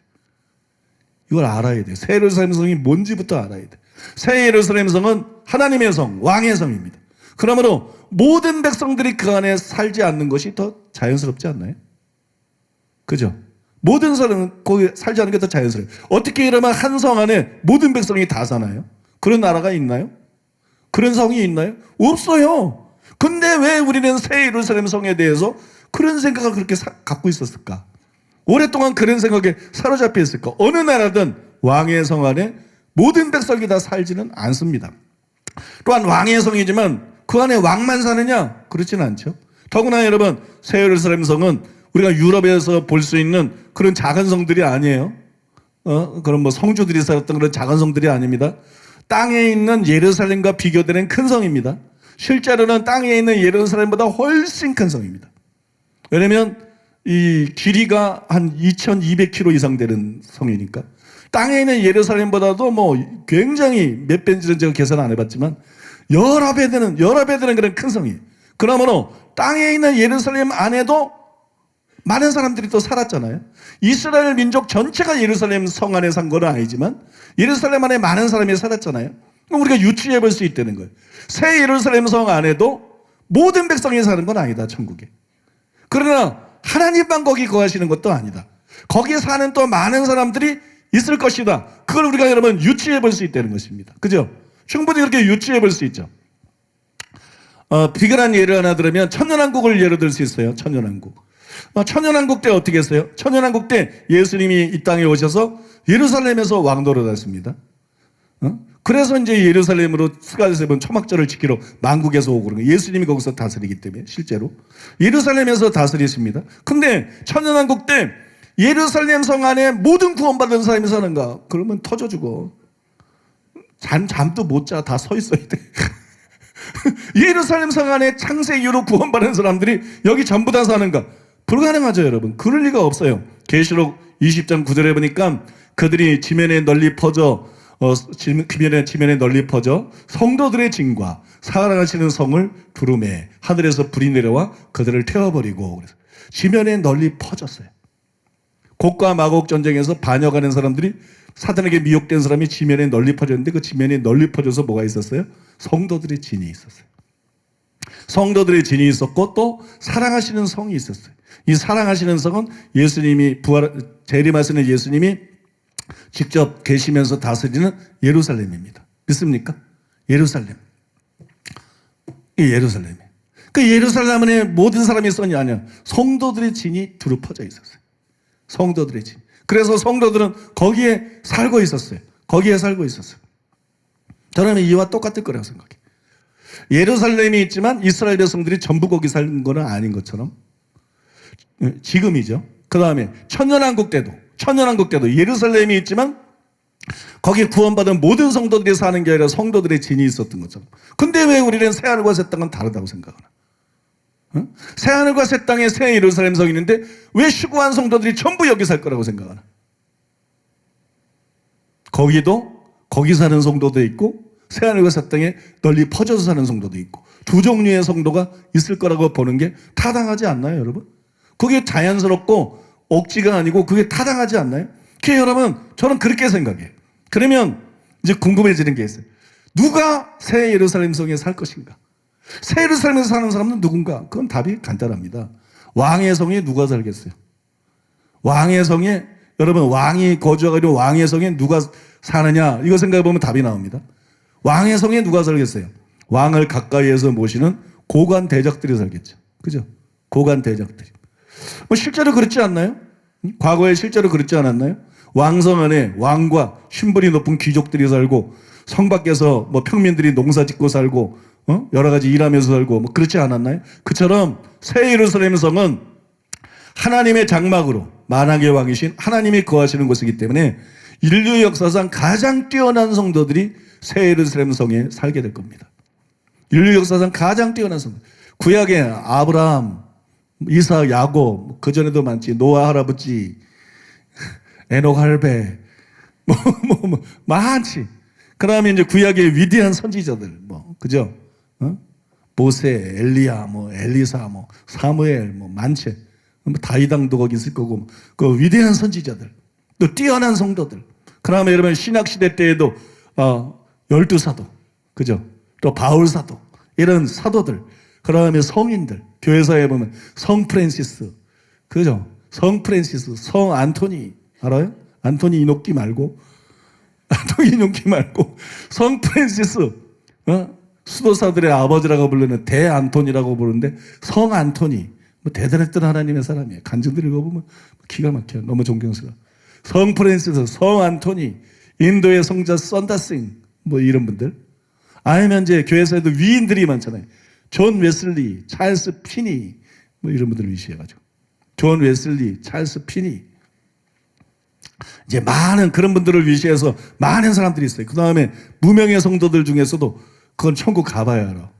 사도라고 천국에서 새 예루살렘 성에 다 사는 건 아니라고 난 봐요. 선지자도 새 예루살렘 성에 다 사는 건 아니라고 봐요. 그건 천국 가봐야 알아. 나는 안 가봐도 알 것 같아. 나는 거기 못 살 것 같아. 안 가봐도 딱 머리를 굴려보니까 난 거기 못 가. 난 그 바깥에 난 그 바깥에 호숫가에 뒤에 산 있고 뭐 스스로 그런 생각이 들어요. 아무튼 여러분, 성도 중에도 훌륭한 사람들이 있더라고. 이름이 안 알려져도 훌륭한 사람들이 있어. 담임 목사라고 나가는 거 아니야. 그리스도를 본받아의 저자 토마스 아퀴피스는 수도원의 부원장이었어. 최고로 올라간 게 그는 담임 목사가 되지 못하고 죽었어. 그러나 여러분, 수도원 원장보다도 훨씬 탁월한 사람이지. 수도원 원장보다도 우리 교회에도 그런 목회자들이 많이 있죠. 저보다 탁월한 많은 옥경씨를 위로돼가지고 비롯해서 저보다 탁월한 많은 목회자들이 있어요. 또 저보다 탁월한 많은 사역자들, 성도님들이 있어요. 성도님들 중에서도 정말 예수님 닮고 주님 사랑하고 영혼 사랑하고 기도하고 주의 말씀대로 거룩하게 살고 사랑을 실천한 그런 사람들 주님은 다 알고 계셔요. 누군지. 그런 사람들이 여러분 새 예루살렘 성에 살게 될 줄로 믿습니다. 그런 사람들이 새 예루살렘 성에 살 것이에요. 12사도도 그들 중에 일부죠. 12사도들 그들의 미래에 대해서 주님이 가르쳐 주셨어요. 12보좌에 앉아서. 그러니까 12사도도 그들 중에 일부죠. 그러니까 예수님이 요한복음 14장에서 그렇게 약속하신 거예요. 내가 너희를 위해 처소를 예비하러 간다. 그게 새 예루살렘 성을 두고 말하고, 내가 너희를, 이 모든 성도에게 꼭 하는 말은 아닐 수 있다는 얘기입니다. 내가 너희를 위해 처소를 예비하러 간다. 그러니까 요한복음 14장에 나오는 예수님의 말씀은 그런 자들을 위해서 새 예루살렘 성 안에 처소를 예비하겠다고 하신 거라는 거예요. 휴거한 모든 성도들을 위해서 새 예루살렘 성 안에 처소를 예비하겠다. 그런 의미는 아니라는 것입니다. 그런 의미가 아닐 수 있다는 것이에요. 그러면 다른 이들은 어떻게 될까요? 새 예루살렘 성에 처소가 마련되는 12사도 같은 그런 사람들 말고 다른 이들은, 저 같은 사람들은 어떻게 될까요? 저 같은 사람은 무주택자예요? 새 들어 살아야 되나? 텐트 치고 사나? 무주택자예요? 그것이 아니라 새하늘과 새 땅에 그들의 집이 있을 것이에요. 새하늘과 새 땅에 그들의 집이 있을 것이에요. 새 예루살렘 성이 아니지만 새하늘과 새 땅에 그들을 위한 집이 있을 것이에요. 여러분, 저는 이렇게 이해하게 됐어요. 저는 이렇게 이해하게 됐는데, 사실 저는 오래전부터 불쑥불쑥 떠오르는 의문이 있었어요. 모든 휴거된 사람들, 모든 성도들이 새 예루살렘 성에 산다. 나도 그렇게 생각을 일상적으로 그냥 뭐 특별히 연구를 안 했기 때문에 그냥 뭐 그런가 보다 그렇게 나도 그렇게 믿고 있었을 때, 그런 생각 갖고 있을 때 불쑥불쑥 막 의문이 떠오르는 거예요. 야, 아무리 새 예루살렘 성의 장과 광과 고가 2260에서 2520km 정도라 그러는데, 성경에 나온 거를 계산해 보면 2260에서 2520km라 그래도 그렇지. 그러면 한반도에 약 2배 되는 길입니다. 2배 좀 더 되는 그런 길이. 한반도에 2배 좀 더 되는 그런 길이의 성이 새 예루살렘 성. 어마어마한 성입니다. 어마어마한 성. 그 이상할 거 없어요. 여러분, 작은 나라의 왕궁에 갔다가 막 옛날에 뭐 중국을 다 통합한 거기 황성에 가면 그건 규모가 다르지 않습니까? 근데 이거는 뭐 사람도 아니고 하나님의 성인데, 그죠? 하나님의 집이고 하나님의 성이고 만왕의 왕이 영원히 다스릴 성인데, 뭐 한반도에 2배 크기 된다는 게 이상할 것도 전혀 없는 거지, 그죠? 그 이상할 것도 전혀 없어요. 암만 그렇게 2배가 돼도 그렇지 천지 창조 이후로 아담도 구원받았고 그죠? 아벨도 구원받았고 천지 창조 이후로 구원받은 모든 사람들이 아니 한반도 2배 크기 되는 거기 산다? 이게 좀 뭔가 이상하다. 거기다 살 수 있을까? 이런 생각이 들어요. 한번 생각해보세요 여러분. 천지 창조 이후로 몇천 년인지 정확하게 모르지만 구원받은 모든 사람이 거기 사는데 한반도 한 2배 크기 되는 거기 전부 다 산다? 좀 북적거릴 것 같지 않아요? 좀 힘들 것 같지 않아요? 뭔가 좀 이상하다 그런 생각이 항상 이렇게 자꾸 들었었어요. 그 다음에 재림 때에 귀한 청년왕국의 백성들은 새 예루살렘성을 제외한 백성으로서 새하늘과 새 땅에 살고 휴거한 성도들은 천국의 왕들로서 새 예루살렘성에 산다. 보통 이런 생각들을 많이 갖고 있는데 그렇다 그러면 어떤 의미에서 그들이 더 좋은 거 아니야? 우리는 뭐 한반도 지구를 뜨고 봐봐. 한반도 작은 거거든. 요거 땅콩이거든. 땅콩 같은 나라거든. 요 땅콩 같은 나라 뭐 한 2배 정도 되는데 그냥 전부 다 들이 모아놓고 다 살게 하고 그 다음에 생활하는 것의 땅 전체는 예수님 재림 때 회개하고 천년왕국 백성 된 사람들이 그냥 천평 만평 해가지고 쫙 퍼져서 살면 누가 더 좋은 건가? 암만 하나님의 영광이 새 예루살렘 성에 가장 크다 할지라도 어떻게 보면 그들이 더 좋은 거 아니야? 이런 의문들이 막 드는 거예요. 그리고 이 땅에서도 닭장 같은 아파트에서 살았는데 우리나라는 아파트가 많잖아요. 땅이 좋고 사람 많으니까 봐봐요. 우리나라는 어디 가든지 아파트가 많잖아. 그 땅 넓은 나라들은 아파트 거의 잘 안 보입니다. 도시에나 좀 이제. 여러분 이 땅에서도 아파트 살았는데 인류 역사상 구원받은 사람이 우리나라 2배 되는데 전부 살면 그래서 높이도 똑같나? 그러면 아파트? 아니면 주상복합? 이게 여러분 이상하잖아요. 저는 암만 생각해도 뭔가 좀 이상하다. 어쩌면 아닐 수도 있을 것 같다. 내가 이 성경을 진짜 연구하기 전에도 불현듯 그런 생각이 많이 들었어요. 이게 좀 상식적이지 않다. 뭔가가 이거 좀 의심스럽다. 근데 여러분 그러다가 제가 설명한 것처럼 이해하니까 이 모든 것이 이해가 되는 거예요. 모든 것이 이해가 되고 너무 자연스러운 거예요. 억지로 뭐 해석하고 끼워 맞추는 게 아니라 정말 그렇겠다. 뭐 그럴 것 같지 않을까? 그럴 수 있겠다. 그다음에 이제 생각하다 보면 뭐 그럴 수밖에 더 있나?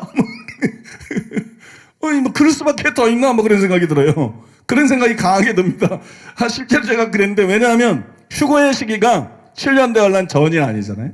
통과설이 맞으니까 예수님 재림하실 때 성도들이 휴거하잖아요.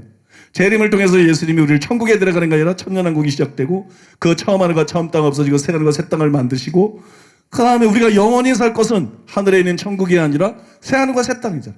새 하늘과 새 땅이 성경에 말씀하는 우리가 영원히 살 궁극적인 천국이잖아. 하나님이 아예 내려오잖아. 그 새 예루살렘 성 안에 하나님 보좌가 있는 거거든요. 그러니까 하나님이 아예 내려오시고 사람들과 장막을 치시고 그죠? 하나님이 여기를 내려오시는데 새하늘과 새 땅에 내려오시는데 그건 이 지구는 아닙니다. 새하늘과 새 땅에 내려오시는데 우리가 어디를 가? 거기서 또 계시록에 보니까 거기서 또 영원히 하나님과 산다고 실제로 기록이 되어 있으니까 뭐 성경이 맞는 거지. 성경이 기록되는 그대로겠죠? 그렇게 될 거란 말이에요. 그러니까 우리가 하늘에 있는 천국이 아니라 제가 말하거나 요새는 하늘에 있는 천국이 아니라 처음 하늘과 처음 땅이 없어지고 다음에 하나님이 지으실 새 하늘과 새 땅에서 우리가 영원히 살게 된다. 그런데 어떻게 예수님이 재림 전에 모든 성도들의 처소를 새 하늘과 새 땅이 아니라 저 하늘에 만들 수 있겠는가? 예수님이 하늘로 가시면서 그 말씀하셨어요. 성도들이 영원히 살 곳은 그 하늘이 아닌데, 하늘에 있는 천국이 아닌데, 성도들이 영원히 살 곳은 부활한 사람들은 이미 죽은 사람들은 천국에 가지. 그러다가 나중에 예수님 재림할 때 몸과 결합돼서 휴거하지. 그러나 살다가 휴거한 사람은 천국에 한 번도 못 가요? 영원히 하늘에 있는 천국은 가본 적이 없어. 그냥 천년왕국에서 왕노릇 하다가 궁극적인 천국인 새하늘과 새 땅으로 들어가잖아. 근데 예수님은 처소를 예비한다고 하늘로 가셨거든. 근데 대부분의 성도들은 이 천국을 거치지 않고, 그죠? 또 많은 성도들이 대부분의 성도는 아니죠. 그 전에 죽은 성도들은 천국을 당연히 갔다가 오니까. 근데 이제 결국 이제 성도들은 다 이 새하늘과 새 땅에 살게 되잖아요. 근데 그 모든 성도들의 처소를 어떻게 새하늘과 새 땅도 아니고 천국에서 다 만들 수 있겠느냐. 이상하잖아요, 여러분. 생각해봐도. 그럴 수 없다는 생각이 들잖아요. 그럴 수 없다는 생각이 든다니까, 실제로. 그러면 그럴 수 있다 그러면 방법이 하나 있어. 새 예루살렘 성을 예수님이 만든 것처럼 천국에서 만들잖아. 새 예루살렘 성을 만든 것처럼 성도들의 모든 집을, 그 셀 수 없는 무리들이 계시록 7장을 보면 구원받으니까 셀 수 없는 그런 황금 보석집을 천국에 다 만들어 놓는 거야. 그 다음에 새하늘과 새 땅 딱 되고 난 다음에 새 예루살렘 성이 먼저 하늘에서 쫙 내려오고 그들을 줄줄이 이어가지고 막 금은 보석 다이아몬드로 된 그 수많은 집들이 막 벌떼처럼 하늘에 떠가지고 지구로 내려와야 돼. 그러면 우리 모두를 위해서 처소를 예배하러 왔다. 그게 맞아요. 근데 성경에 그런 말이 없다는 거죠. 성경에 새하늘과 새 땅에 새 예루살렘 성이 내려오는 것만 딱 있지. 그죠? 그 위에 막 황금 보석집들이 막 셀 수 없는, 위에 뭐 셀 수 없는 모래알 같은 그런 셀 수 없는 집들이 하늘에서 내려오는 표현이 전혀 없다는 거. 그죠? 그 다음에 새 예루살렘 성의 기록을 보면 새 예루살렘 성 안에 있나? 그럼 새 예루살렘 성을 안을 딱 보니까 성경인 새 예루살렘 성 외양뿐만 아니라 성벽, 성역뿐만이 아니라 내부까지 문, 그 다음에 내부까지 전부 이렇게 계시하시잖아요. 그 뭐 보좌가 있고 생명수 나무 강이 흐르고 강 좌우에는 생명나무가 있고 이게 다 새 예루살렘 성의 내부를 묘사한 겁니다. 결국은 보면 그 안에 있는 하나님의 보좌 주변을 묘사한 겁니다. 그렇잖아요. 그러니까 새 예루살렘 성을 자세히 이렇게 묘사하고 계셔요. 근데 그 안에 성도들을 위한 무수한 금은 보석으로 된 집들이 막 촘촘히 있더라. 그런 얘기가 없잖아요. 그죠? 그리고 한국 2배만한 곳에 어떻게 그 셀 수 없는 성도들의 그 집을 다 지을 수가 있어. 그죠? 개장만 이렇게 짓는 것도 아니고. 어떻게 여러분 그렇게 지을 수가 있어? 그런 기록이 성경에 없다는 거예요. 그 다음에 결정적으로 한 가지 예를 더 말씀드리면요.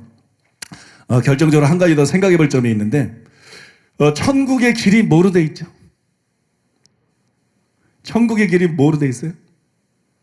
예? 조금 더 큰 소리로 해. 천국의 길이 뭐로 돼 있죠? 예? 황금. 천국의 길이 황금으로 돼 있다. 여러분은 맞는다고 생각하고 있어. 난 맞게 대답했다. 난 분명히 성경에서 읽었어. 난 분명히 들었어. 변 목사님 설교에서 들었어. 황금길에 대해서. 천국의 길이 뭐로 돼 있죠? 황금으로 돼 있다. 많은 분들이 그렇게 얘기했어요. 틀린 대답입니다. 천국의 길은 황금으로 돼 있다. 이건 오답이에요. 오답. 천국의 길이 황금으로 돼 있는 게 아니라 새 예루살렘 성 길이 황금으로 돼 있습니다. 천국의 모든 길이 황금으로 돼 있는 거 아니에요. 새 예루살렘의 길이 황금이에요. 성경을 똑바로 해보세요. 천국의 길이 황금으로 돼 있다는 것은 성경에 하나도 없어요. 성경은 단지 뭐라고 말하느냐? 계시록 21장 21절에 보니까 그 12문은 12진주니 각 문마다 한 개의 진주로 되어 있고 성의 길은 맑은 유리 같은 정금이더라. 성의 길, 예루살렘 성의 길이 맑은 유리 같은 정금이더라. 그렇게 되어 있어요. 금 좋지요? 금 좋아요. 저는 어제 우연히 어젠가 텔레비를 이렇게 잠깐 봤는데 텔레비 보다가 나는 뭐 할 수 아는 게 없어요. 저는 그림을 옛날에 잘 그리기로 했는데 그렇다고 해서 또 한국은 이게 학벌이 따라줘야 돼. 뭐든지 성공하려면. 이게 이상하게 음악하는 사람 노래만 잘 부르면 되고 체육하는 사람은 운동만 잘하면 되는데 한국은 안 그래. 좀 이게 유교에서 나오는 아주 잘못된 흐름이에요. 사람마다 다 다른데 각각 개성이 있고 다 다른데 어떤 이제 공부하는 능력으로 모든 것을 일률적으로 평가하는 거. 이건 굉장히 이게 한국 이 교육 제도가 문제가 있는 거야. 모두가 학자로 부름받은 게 아니거든. 근데 그렇잖아요. 그림도 그래, 그림도. 그림도요, 이게, 근데 난 공부 잘하는 사람이고 못하는 사람이고 그런 말을 할 필요가 없어, 나한테는. 공부하는 사람이 아니거든. 저는 공부하는 사람이야. 그래서 저는 그림으로 사실 성공하기도 힘들었어요. 그림으로 성공하기도 저는 힘들었고, 그림을 잘 그리긴 했지만, 뭐 솔직히 말해서 그림으로 성공하기도 힘들었어요. 그래서 저는 이제 투명 수채화에 관심이 없었기 때문에 좀 굉장히 정직해. 근데 투명 수채화는 보시다시피 이제 그림이라는 거는 있는 대상을 갖다가 그대로 그리는 것부터 시작하는 거잖아요. 그대로 그리는 것부터 이제 그림이 시작이 되는 건데, 수채화라 그러는 거는 있는 거를 그대로 그리는 게 아니야. 그대로 탁색은 안 써. 굉장히 이거를 이제 멋있게 아름다워. 그게 나하고 안 맞아. 수채화 그림 보면 사기꾼 같아. 사기친 것 같아. 물론 이제 그 기법이 있고 그게 예술은 맞아요. 근데 내 성격하고는 안 맞는 거야. 이게 수채화가 왜 땅이 조색까지 아닌데 왜 저렇게 이쁘게 해놨나? 저게 조색깔이 아닌데 왜 저렇게 예쁘게 해놨나? 그런 게 나하고 안 맞아. 그러니까 저는 그림을 그릴 때부터 대쌍은 잘하고, 뭐 그대 그리는 대쌍은 잘하고, 그 다음에 불투명 수채화, 유화는 잘 그렸어요. 제가 학생 때 이미 3유화가 이상은 그렸어요. 그러니까 그런 거는 굉장히 잘 그렸어요. 그런데 수채화를 못하니까, 투명 수채화를 못하니까. 근데 대학 입시 때나 이런 거는 보통 이제 투명 수채화로 실력을 판가름하거든요. 그러니까 저는 그런 의미에서 그 유화는 실제 그림, 결국은 유화로 가는데, 대부분은 유화로 가는데, 실제로 그림은 잘 그리는데 이런 학생으로서 인정받을 수 없는 스타일로, 그런 세상에 그런 기준들이 있고 규율이 있기 때문에, 그러니까 저는 그림을 잘 그리긴 했어도 잘 그렸습니다. 실제로 잘 그렸어요. 뭐 홍익대생들이 저를 천재로 인정했으니까 중학생 때 내 그림을 보고 초청도 하고 거기서 막 키우려고 그랬어요. 교수들 해가지고. 그냥 실제로 잘 그렸어. 그래도 저는 실제로 내가 성공할 수는 없었다고 생각해요.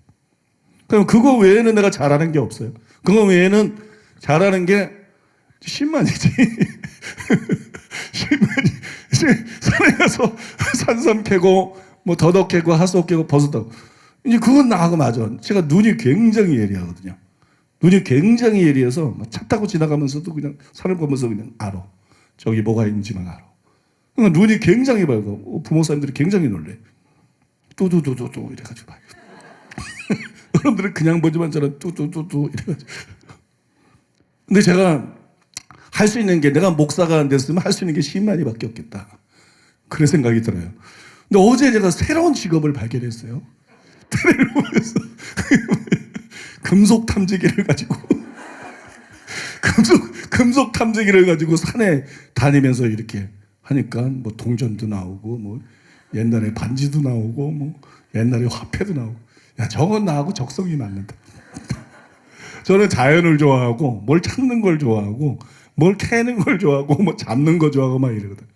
그러니까 여러분, 참 내가 이 하나님의 은혜로 이 살아가는 게 담임 목사로 하나님의 은혜로 살고 있는데, 저는 참 그런 생각 많이 합니다. 저는 그런 생각 정말 많이. 하나님의 은혜다. 그런 생각 많이. 나는 그냥 잘난 게 없고 너무 평범한 사람인데. 잘난 게 없고 너무 평범한 사람. 지금 제가 말씀드린 그대로입니다. 제가 뭐 어떤 목사님은 난 목사 안에서도 뭐 의사가 될 수 있었고, 나는 그런 말 못해. 나는 목사 아니었으면 할 수 있는 게, 도시에서 할 수 있는 거는 택시 운전밖에 없는 것 같아. 운전을 할 줄 아니까. 나는 아무것도 할 수 있는 게 없어. 나는 아무것도 안 해. 그래서 내가 이런 교회 담임 목사가 되고, 내가 이렇게 설교를 하고, 내가 이렇게 사는 게 정말 나는 하나님의 은혜라고 생각해. 이게 정말 하나님의 은혜다. 그래서 저는 항상 그 은혜에 감사하면서 삽니다. 항상 그 은혜에 감사하면서 살고, 하나님께서 나에게 불쌍히 여기서 말씀 연사 주시고, 또 하나님께서 참 남들이 깨닫지 못하는 많은 것들을 깨닫게 하시고, 분별하시고, 놀라운 계시들을 주시지만, 그것 때문에 교만해질 수가 없어. 나는 내가 누군지를 너무 잘 알아. 나는 내가 누군지를 너무 잘 알아. 내 인생을 간단히 말하면 하나님이 빈 피반자를 거름더미에서 드셨다 그러는데, 그냥 하나님이 빈 피반자를 거름더미에 드셔서 귀족들과 함께 앉게 하시고, 하나님이 그렇게 해주신 사람이 나예요. 거름더미하고 변씨하고 얼마나 어울려. 벌써 딱 마음에 와닿잖아. 빈 피반자를 거름더미에서 올리셔서 귀족들과 함께 앉게 하시고. 저는 실제로 그런 사람입니다. 그러니까 하나님의 은혜라는 말을 안 할 수가 없어. 하나님의 은혜라는 말을 안 할 수가 없어. 가끔 가다가 신기해. 내가 어떻게 이런 교회 담임 목사가 돼 있지? 내가 어떻게 난 이런 설교 할 수 없는데. 난 너무 평범한 사람인데. 난 공부 잘하는 사람도 아니고. 난 똑똑한 사람이 아닌데. 내가 어떻게 이런 설교를 하지? 어떻게 이게 가능하지? 그러면 답이 딱 나오는 거야. 야, 하나님의 은혜구나. 야, 이거 하나님의 은혜다. 하나님의 은혜다. 그게 아주 저는 너무 그게 확실해요. 하나님의 은혜다. 하나님의 은혜다. 그래서 저는 교만한 사람 싫어해. 자랑하는 사람 싫어해. 내가 경험해보니까 하나님 은혜더라. 그 다음에 공부 잘해도 또 별거 없더라. 사람이 뭐 뜻이라도 그거 별거 없더라. 결국 하나님의 은혜가 아니면 안 되더라. 결국 하나님의 은혜가 아니면 안 되더라. 결국 하나님의 은혜여야 되는 거더라. 내가 목회를 해보니까, 오랫동안 살아보니까, 설교를 해보니까 이게 하나님 은혜여야 되는 거더라. 똑똑하다고 되는 것도 아니고 뭐 공부 잘한다고 되는 것도 아니고 명문대 나왔다고 되는 게 아니더라. 이거 하나님 은혜로 되는 거야. 그걸 제가 너무 알기 때문에 하나님의 은혜라는 말이 나에게는 굉장히 각별합니다. 하나님의 은혜라는 말이 나에게는 굉장히 각별하고 하나님의 은혜라는 말이 나에게는 굉장히 절절해. 수시로 그걸 느껴요. 나는 수시로 그걸 자꾸 느껴요. 하나님의 은혜다. 하나님의 은혜다. 나같이 쓸모없는 자가, 나같이 무익한 종, 나같도 아무것도 아닌 자가, 나 같은 죄인 중에 되게 예수가 살아있는 것도 하나님의 은혜고, 나 같은 게 목사가 된 것도 하나님의 은혜고, 나 같은 게 사랑하는 교회, 이런 훌륭한 교회 담임 목사가 된 것도 하나님의 은혜고, 나 같은 게 어떻게 이런 설교를 하나. 나는 내 설교에 막 깜짝깜짝 놀래. 여러분이 안 놀래면 내가 놀래. 나는 내 설교, 나는 내가 누군지를 알아. 내가 아무것도 아닌 걸 너무 잘 알아. 기억력도 잘하고 똑똑하지 않은 사람인 걸 너무 잘 알아. 어떻게 이런 설교를 하지? 어떻게 이런 말씀을 깨닫지? 어떻게 이런 분별이 가능하지? 그러면 너무 감사한 거야. 야, 하나님의 은혜구나. 하나님의 은혜구나. 야, 이 무익한 종을, 바울이 그랬잖아. 나를 유능하게 하신, 그죠? 그런 말씀 있잖아. 나를 유능하게 하신. 야, 어떻게 이런 촌뜨기, 어떻게 이런 공부도 잘 못하고, 뭐 특별한 장점도 없고, 뭐 집안도 가난하고, 몸도 약하고, 아무것도 내세울 수 없는 평범하다 못해 평범에 못 미치는 나를, 어떻게 이런 설교를 하게 하시지? 어떻게 이런 책을 쓰게 하시지? 그러니까, 막 설교가 좋으면 막 교만해지고, 뭐 훌륭한 책을 내면 교만해지고 막 그러는 게 아니고, 나는요 너무 내가 놀래. 그리고 감사해. 너무 하나님 앞에 감사해. 내가 고백할 건 그거밖에 없어. 나의 나 된 것은 하나님의 은혜로 된 것이다. 이거 은혜로다. 이게 정말 하나님의 은혜다. 그러니까 감사한 거야. 하나님 감사합니다. 하나님 감사합니다. 교회를 생각해도 감사하고, 목사가 된 것을 감사하고, 담임 목사인 것도 감사하고, 설교하는 것도 감사하고, 책 쓰는 것도 감사하고, 모든 게 다 감사한 거.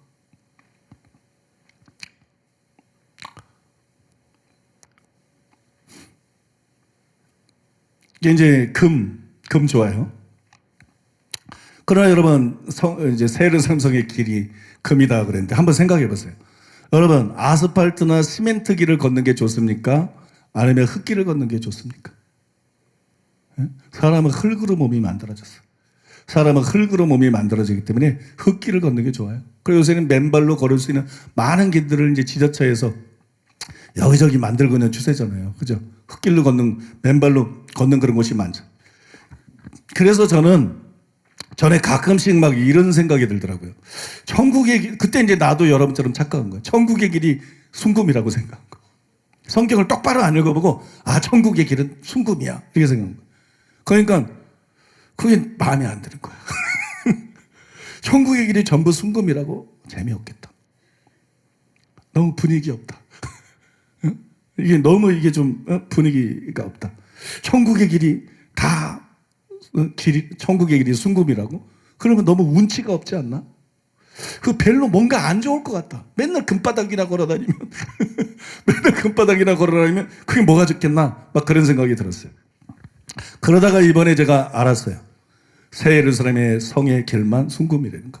새 예루살렘의 성의 길만 순금이고 새 하늘과 새 땅에 있는 길은 다 금길로 어디를 또 만들어놨는지는 모르겠지만 성경이 자세히 기록한 건 아니, 다 기록한 건 아니니까 어디 또 금길도 있을 수 있겠지만 아무튼 새 하늘과 새 땅의 길은 모든 길이 금길로 되어 있는 거 아니다. 그러니까 저는 천국이 더 좋더라고요. 야, 거기 진짜 가고 싶다. 거기 가고 싶다. 저는 그게 너무 좋더라고요. 이게 굉장히 여러분 뚱딴지 같은 말을 하고 있는 것처럼 여러분들에게 들릴 수 있어요. 근데 제가 이 말을 하는 이유가 있습니다. 왜 제가 이 말을 하고 있느냐? 그거는 성경이 새 예루살렘 성에 대해서 계시하실 때, 또 새 예루살렘 성을 묘사하실 때 성벽을 말했어요. 문도 뭐 진주로 돼 있다. 또 내부도 여러 가지를 말했어요. 그러다가 길바닥까지 얘기했어요. 길은 순금이다. 길은 순금이다. 그런데 만약에 휴거한 모든 성도들의 집이 금은 보석으로 새 예루살렘 성 안에 있다 그러면 그걸 기록 안 했을까요? 응? 길바닥까지 기록했는데 길은 순금이더라 그랬는데 처소를 예비하러 가노니 그래서 우리가 그 말씀을 이해하고 있는 대로 예수님이 모든 성도들을 위해서 예비한 처소가 거기라면 그게 처소인데 그 처소에 대해서는 아무 말도 안 했을까요? 금은 보석으로 지어진 그 셀 수 없는 집들에 대해서 아무 언급을 안 했을까요? 저는 그렇지 않을 거라고 생각해요. 상식적으로 여러분 그렇지 않다고 생각해야 되지 않나? 그러니까 그런 집들이 거기에 그렇게 다 있는 게 아니라는 거예요, 여러분. 그런 집들이 거기에 다 그렇게 있는 게 아니라는 거예요. 그래서 천국을 저처럼 이해하는 것이 타당하다고 생각합니다. 그게 저는 답이라고 생각을 합니다. 여러분 이건 우리에게 굉장히 중요한 의미를 주는 거예요. 구원이라는 것은 큰 구원이에요. 하나님의 자녀가 권세를 얻은 것이 그리스도와 더불어 하나님의 후사가 된 것이 여러분 구원받은 휴거한 성도들은 왕노릇하는 자들이 그런데 여러분 아셔야 돼. 아셔야 될 게 뭐냐? 절대로 다 같지 않다. 천국에서 절대로 다 같지 않다. 천국에서 철두철미하게 거룩한 사람하고 그냥 천국 갈 수 있는 수준으로 겨우 거룩한 사람하고 절대로 같지 않다. 천국에서 정말 예수님처럼 사랑한 사람하고 그냥 천국이나 턱걸이에서 갈 수 있는 정도로 사랑한 사람하고 절대로 같지 않다. 천국에서 그냥 깨어있을 정도로 기도한 사람하고 정말 기도로서 주님을 섬긴 사람하고 절대로 같지 않다. 천국에서 그냥 거듭나서 주님의 형상이 어느 정도 회복된 사람하고 정말 예수님의 사도 바울처럼 철두철미하게 닮은 사람하고 절대로 같지 않다는 것이. 자기가 죄인인 것을 인정하고 주님을 의지할 정도로 겸손한 사람하고 예수님을 닮아서 정말 철두철미하게 겸손한 사람하고 같지 않다는 것이. 영혼들을 보고 안타까워하고 그냥 어느 정도 전도한 사람하고 정말 고생하고 힘쓰고 노력하면서 눈물로 기도하면서 수많은 영혼들을 구원한 사람하고 천국에서 여러분 절대로 같지 않다는 것이. 절대로 같지 않습니다. 우리가 이 땅에서 신앙생활하는 것은 우리가 천국에서 영원히 어디에서 살 것인가? 천국에서 영원히 어디에서, 어떤 집에서, 어떤 위치에서 살 것인가? 뭐 바울이 말한 것처럼 해의 영광이 있고 달의 영광이 있고 별의 영광이 있는데 별과 별의 영광이 다르도다. 별과 별의 영광이 다르도다. 해, 달, 별이 여러분 발광체가 아닙니다. 신자가 발광체입니다. 세상의 빛입니다. 하나님도 빛이시고 우리는 세상의 빛이고 예수님의 얼굴이 해와 같이 빛나고 의인들은 그 나라에서 해와 같이 빛나리라. 예수님 말씀하지 않았어요? 의인들은 그 나라에서 해와 같이 빛나리라. 지혜로운 자는 궁창의 빛과 같이 빛날 것이요 많은 사람을 옳은 대로 돌아가게 하는 사람은 하늘의 별과 같이 영원토록 빛나리라. 예수님은 의의 태양이라고 말하잖아요. 어떤 사람은 예수님의 얼굴이 해같이 빛나는 것처럼 천국에서 해같이 빛을 발하는 사람이 있을까? 천국에서 해같이 빛을 발하는 사람이 있을까? 어떤 사람은 천국에서 달과 같이 빛을 발하는 사람이 있을 것이고 어떤 사람은 천국에서 별과 같이 빛을 발하는 사람이 있을까? 별과 별의 영광이 다르도다. 북극성하고 다른 별하고 우리가 보기에 다르잖아요. 냉수 한 그릇을 준 것도 상을 잃어버리지 아니하리라. 주님을 위해서 한 모든 것을 주님이 기억하실 것입니다. 여러분이 이 땅에서 정말 주님을 위해서 한 일, 정말 교회를 위해서 한 일, 정말 영혼들을 위해서 한 일, 그 모든 것을 주님이 기억하실 것이에요. 그리고 세밀하게 갚아주실 것입니다. 그래서 정말 이렇게 천국에 가보면 많은 사람들이 기회를 다시 얻고 싶어 한대잖아요. 야, 천국에서 주님을 위해서 한 일이 이렇게 어마어마한 보상이 있는 걸 알았다면 내가 그렇게 살지 않았을 텐데, 내가 그렇게 미적지근하게 신앙생활하고, 내가 그렇게 미적지근하게 봉사하고, 내가 그렇게 막 인색하게 헌금하고, 내가 그렇게 그냥 영혼들 전도하지 않고, 내가 그렇게 살지 않았을 텐데. 천국에서의 보상이 이렇게 엄청난 것일 줄 알았다면 내가 정말 열심을 품고 주님을 섬겼을 텐데.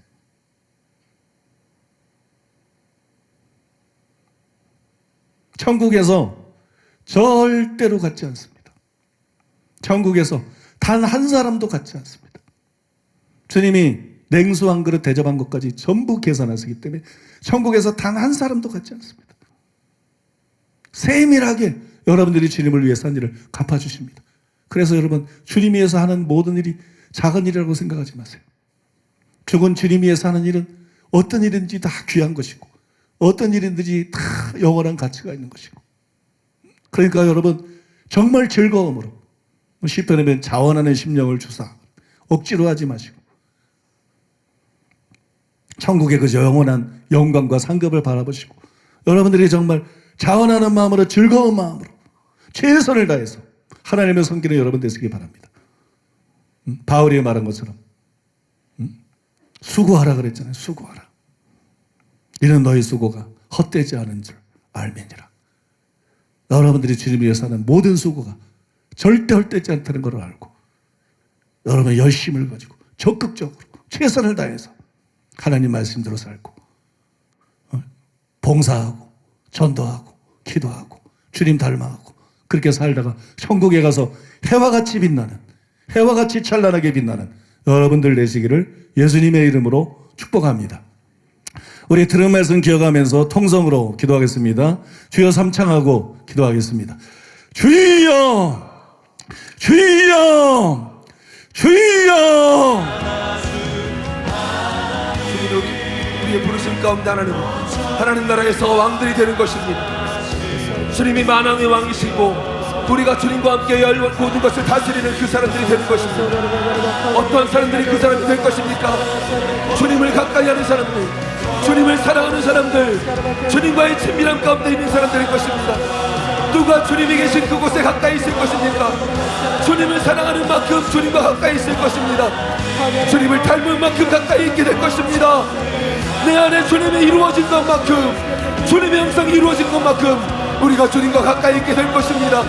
주님, 우리가 이 땅에 사는 동안 먼저 구원받은 것이 다가 아니라 얼마나 주님을 닮아갈 것이냐, 얼마나 주님의 아름다운 형상을 이루어갈 것이냐, 얼마나 주님을 계속해서 사랑하며 추구할 것이냐, 그것이 우리에게 남겨진 과제이고 목표일 것입니다.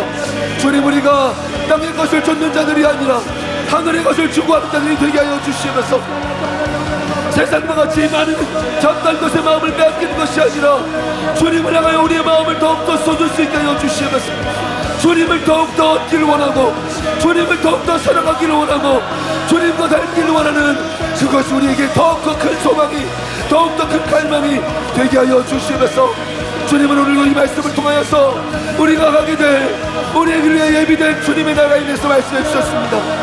너희를 위하여 이런 나라가 예비되어 있다. 너희를 위하여 이러한 것들이 예비되어 있다. 너희는 나와 함께 다스리는 자가 되어야 한다. 나는 너희를 그런 사람으로 부른다. 나와 함께 모든 나라를 다스리는 자가 되기를 원한다. 주님의 이 거룩한 초대 앞에 우리가 기쁨으로 반응할 수 있게 도와주시고, 주님이 이 거룩한 부르심을 끝까지 이뤄가는 삶이 될 수 있도록 은혜 베풀어 주시면서 이 영광과 거룩한 소망이, 이 주님의 나라에 향한 이 아름다운 소망이 우리의 삶을 덮게 하여 주시면서 이 땅의 사사로운 것에 마음을 빼앗기는 것이 아니라 영원한 주님의 나라 가운데 우리의 마음을 두고 그 나라를 정하고 그 나라를 사랑하는 그 사람이 될 수 있도록 도와주시면서 우리에게 무엇이 중요한지를 잊지 않고 계속해서 추구하며 달려갈 수 있는 그 은혜가 부어지게 하여 주시옵소서. 하나님, 이 시간 우리가 더 큰 소망을 품습니다. 하나님의 나라를 향한, 하나님께서 다스리시는 그 새하늘과 새 땅, 그 새 예루살렘을 향한 하나님 나라에 대한 소망을 우리가 이 시간에 품습니다. 하나님, 우리가 이 땅을 바라보지 않습니다. 해 아래의 것들은 너무나 헛된 것인데 우리가 헛된 것에 소망을 품고 살아갈 때가 얼마나 많았는지 하나님, 이 시간 회개하며 주님께 나아갑니다. 그리고 하나님의 나라를 바라보며 하나님, 우리가 소망 가운데 살아가는 자들이 되게 하여 주시옵소서. 험난한 이 땅이 아니라 이 땅에서 살아가는 그 험악한 모습들이 아니라 하나님 나라의 소망, 그 소망으로 우리의 삶이 가득 차게 하시고 주님의 나라를 바라보며 우리가 이 시간에 다시 한 번 더 결단하며 나아갑니다. 하나님께 가까이 하는 그 삶을 살아가게 하여 주시옵소서.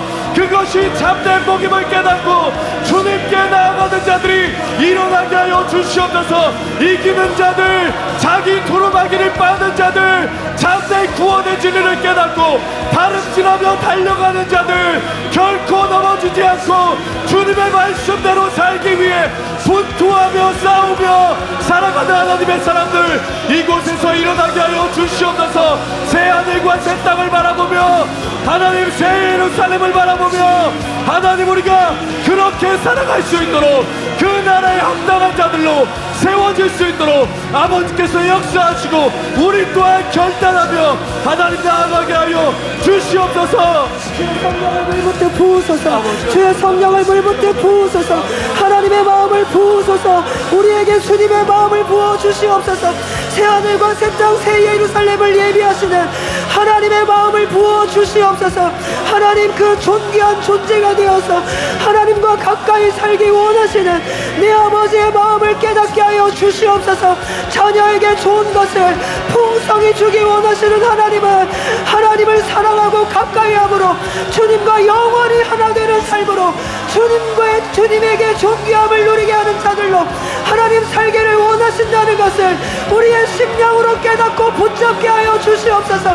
하나님, 단지 우리가 천국에만 들어가는 삶이 아니라 하나님 새 예루살렘 성에서 존귀한 자로 살아갈 수 있는 그 큰 소망을 품게 하여 주시옵소서.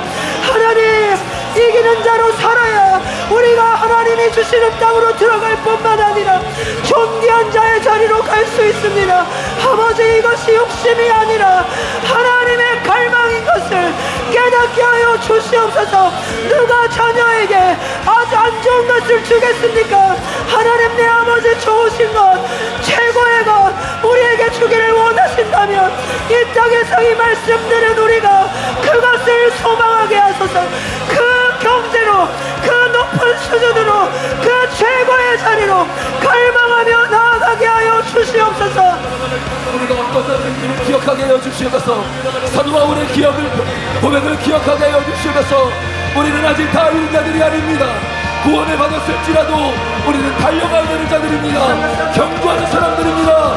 마땅히 이룰 것을 온전히 이룬 자들이 아니라 우리에게가 남겨진 경주의 시간들이 있는 것입니다. 주님은 우리에게 그 시간들을 잘 감당하라고 말씀하십니다. 힘써 달려오라고 말씀하십니다. 두렵고 떨림으로 우리의 구원을 이루어가라고 말씀하십니다. 주님이 부르심을 잘 감당하게 도와주시면서 주님의 그 거룩하고 영광스러운 초대에 우리가 그것을 받았으니 주님을 기쁘시게 하는 자들로, 주님의 초대에 부응하는 자들로 그렇게 한순간 한순간을 살아갈 수 있도록 은혜를 부어주시면서 우리에게 지금 남겨진 시간들은 헛된 것이 아닙니다. 막연히 우리가 가게 될 천국만 바라보며 그냥 이 땅의 삶을 무의미하게 보내는 것이 아닙니다. 주님 이 땅을 어떻게 살아가느냐에 따라서 우리의 천국에서 삶이 결정된 것입니다. 이 땅에서 주님을 바라며 주님의 기쁘신 뜻을 위하여 우리에게 맡기신 사명을 위하여 어떻게 살아가느냐에 따라 우리의 모습, 나중의 모습이 달라지게 될 것입니다. 주님, 그 영광스러운 삶을 꿈꾸게 하시면서 그 삶을 바라보며 달려가게 하시면서 피곤하고 힘들고 지칠지라도 어떠한 시련이나 빈막이 있을지라도 우리가 장차받을 영광과 좋게 비교할 수 없는 것이기에 우리가 주님의 나라에서 경험하게 될 그 놀라운 상급과 전혀 비교할 수 없는 것이기에 주님 감당할 수 있게 하여 주시면서 감당할 수 있게 하여 주시면서 이 시간 하늘의 소망이 각 사람 가운데 부어지게 하여 주시면서 들은 말씀을 통하여 우리의 심령 가운데 우리가 가게 될 그 천국에 대한 그 분명한 소망과 확신이 있게 하여 주십시고 부르심을 향하여 두렵고 떨림으로 달려갈 수 있는 구원을 이루어가는 우리의 삶이 될 수 있도록 다시 한번 주님 은혜를 부어주시면서 매일매일의 삶 가운데 거룩하게 우리의 두루마기를 빠는 자들이 되게 하여 주시면서 하나님 우리가 구원을 향해서 달려가게 하여 주시옵소서. 한 사람 한 사람 하나님 구원을 향해서 달려가게 하여 주시옵소서. 하나님 우리가 단지 귀로만 듣는 것이 아니라 마치 눈으로 보는 것처럼 이 진리를 깨닫습니다. 하나님의 나라를 하나님 우리가 눈으로 보는 것처럼 깨닫습니다. 하나님이 우리에게 이 진리를 듣게 하신 것은 이 진리로 하나님의 나라를 하나님 우리가 볼 수 있게 하시는 것은 달려가라고 주님께서 우리에게 달려오라고 하나님 절대 포기하지 말라고 절대 이것을 놓치지 말라고 주님께서 우리를 사랑하셔서 하나님의 그 크신 사랑이 우리를 달려다주고자 주시는 말씀인 것을 우리가 붙잡습니다. 하나님의 나라를 붙잡게 하소서. 절대로 놓치지 않게 하소서. 절대적으로 필요한 그 하나님 이 진리를 통해서 우리가 그 나라를 붙잡고 나아가게 하여 주시옵소서. 다름질하는 자가 되기를 원합니다. 달려가는 자가 되기를 원합니다. 놓치지 않는 자가 되기를 원합니다. 진짜 이기는 자들 진짜 하나님의 사람들로 일어나게 되기를 원하오니 주님에게 성령을 부으소서. 성령을 부으소서. 성령을 부으소서. 주님의 힘으로 일어나게 하여 주시옵소서. 더 깊은 갈망으로 나아가게 하소서. 여러분 더 간절히 구하십시오. 주님의 은혜로 살아야 됩니다. 하나님의 은혜가 아니면 안 됩니다. 주님이 우리를 도우시지 않으면 우리는 어떤 것도 장담할 수 없는 인생입니다. 하나님 끝까지 이 길을 가야 합니다. 끝까지 그 길을 가야 합니다. 주님의 은혜가 필요합니다. 주의 성령님 우리 안에 불타는 갈망을 부으시고 주님의 뜻을 향하여 달려가게 하여 주시옵소서. 은혜로 갈 수 있는 길입니다. 은혜로 갈 수 있는 길입니다. 주님 제가 은혜를 쏟아부어 주시옵소서. 주님의 집을 향한 내 아버지의 사랑을 향한 하나님의 마음을 향한 불타는 갈망을 우리 안에 쏟아부어 주시옵소서. 확실히 있습니다. 천국은 성경에 기록한 것처럼 분명히 있습니다. 저 하늘의 천국만이 아니라 이 땅 가운데 이루어질 새하늘과 새 땅도 분명한 실제입니다. 우리가 경험하게 될 분명한 실제입니다. 성경이 진리임을 우리는 다시 한번 깨닫게 됩니다. 오늘 말씀을 통하여 성경의 요한계시록에 기록된 모든 말씀들이 사람의 상상이 아니라 허구가 아니라 너무나 명백한 진리임을 우리는 다시 한번 깨닫게 됩니다.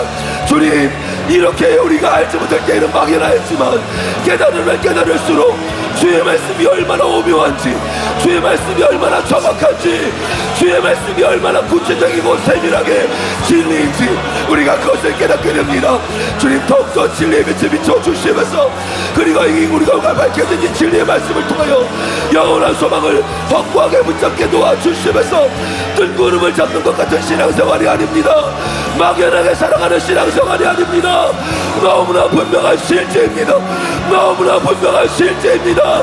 우리가 주의 말씀을 사활적으로 붙들고 그 말씀을 붙잡고 살아갈 때 이것은 우리 삶 가운데 분명하게 이루어질 실제입니다. 주님 이것을 기억하게 하시면서 이 말씀을 붙잡고 듣는 우리들뿐만 아니라 주님을 알지 못하는 사람들 막연하게 알고 신앙생활하는 사람들 수많은 사람들에게 이 분명한 진리의 말씀이 전해지게 하여 주시면서 천국이 막연한 것이 아니라 우리의 상상이 아니라 하나님 나라의 실제이고 우리가 분명히 경험하게 될 것임을 전국과 지옥은 생생한 생체임을 분명하게 알게 하여 주시면서 이 사실을 깨닫고 붙잡는 우리들이 담대하게 주의 나라를 증거하게 하소서. 주님을 알지 못하는 수많은 사람들에게 하나님의 살아계시다는 것, 천국에 있고 지옥에 있다는 것, 그것이 성경에 기록된 그대로 사실이라는 것을 분명하게 전해줄 수 있도록 주님 역사하여 주시면서 주님은 모든 사람이 구원을 받고 진리를 하는 데 이르기를 원하십니다.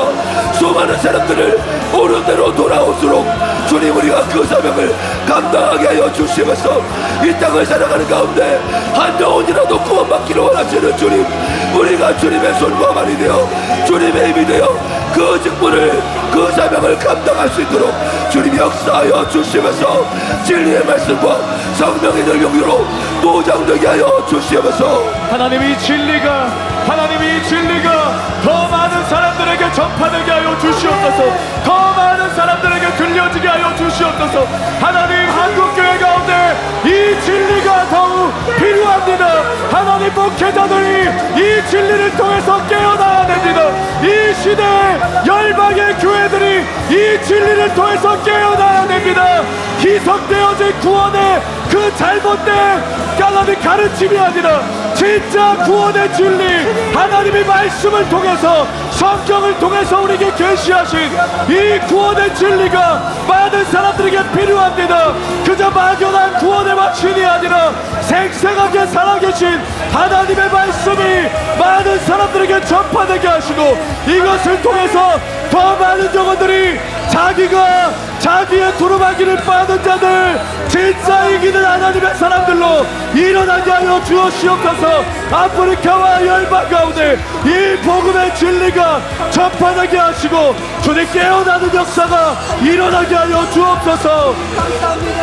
하나님, 사랑하는 교회, 하나님 계시록의 말씀을 부으시고 우리가 한 번 구원은 영원한 구원이 아님을, 영원까지 그것이 거짓임을 깨닫고 하나님 우리가 진리 위에 서게 하시며 이 진리를 한국교회 개혁으로, 이 진리의 말씀으로 한국교회를 개혁시키며 이제는 아프리카와 열방 가운데 하나님의 복음을, 진리의 복음을, 희석된 것이 아닌 진정한 복음을 전하며 그들이 구원받고 돌아오는 일들을 하나님의 백성 되고 새 예루살렘의 새 하늘과 새 땅에 들어가는 하나님의 백성 될 수 있는 하나님 그 은혜를 이 땅을 향하여서 선포하게 하소서. 선포하게 하소서. 선포하게 하소서. 우리에게 맡겨진 이 사명을 끝까지 감당하게 하소서. 아프리카 선교회 하나님 진리의 기둥을 세우는 하나님 모든 목회자 세미나가 되게 하시고 치유 전도 대상의 가운데 그들에게 하나님의 살아계심과 바른 진리의 복음을 전하는 하나님 은혜를 부어 주시옵소서. 역사하여 주시옵소서. 주님 역사하여 주시면서 진성한 목사님을 비롯한 아프리카 선교팀 가운데 주님 온전히 함께하여 주시면서 아프리카 에티오피아와 탄자니아와 우간다 곳곳에 가서 집회를 하시는 모든 장소 가운데 주님 먼저 가서 역사하여 주시면서 그 지역의 영혼들을 주님 만져주시면서 진리를 깨닫지 못해서 지옥에 갈 수밖에 없는 영혼들에게 하나님의 살아계심을 분명히 보여줄 수 있는, 그리고 그 목회자들을 깨울 수 있는 놀라운 집회가 될 수 있도록, 세미나가 될 수 있도록 주님 모든 시간들 가운데 함께하여 주시면서 이동하는 과정들 가운데 안전을 지켜주시고 모든 장소 가운데 주님 동행하여 주시면서 성령으로 붙잡아 주시고 연육간에 강건하게 하여 주시면서 아프리카를 살리는 일에 주님 사용하여 주시면서 수많은 나라마다 하나님 백성들이 구원받고 돌아올 수 있도록 만국에서 수많은 영혼들이 주님께로 나오는 일에 아프리카의 각 나라마다 수많은 영혼들이 구원받고 주님께로 나오는 일에 이번에 아프리카 팀의 사역들이 하나님 주님의 역사를 감당할 수 있도록 주님이 맡기신 모든 사명들을 충성되게 감당할 수 있도록 기름 부으시고 붙잡아 주시면서 놀라운 부흥을 허락하소서. 집회마다 하나님 수많은 영혼들이 구원받고 치유되고 주님을 경험할 수 있도록 역사하여 주시면서 하나님, 아프리카 땅 가운데 부흥을 허락하여 주옵소서. 하나님, 아프리카 선교팀을 통해서 하나님께서 부어주시고자 하는 것들, 그 이상의 은혜를 주님 부어주시옵소서. 순전한 진리가 선포될 때에 하나님 그곳에 목회자들이 깨어나게 하시고 수많은 영혼들이 살아나게 하여 주시옵소서. 주시옵소서.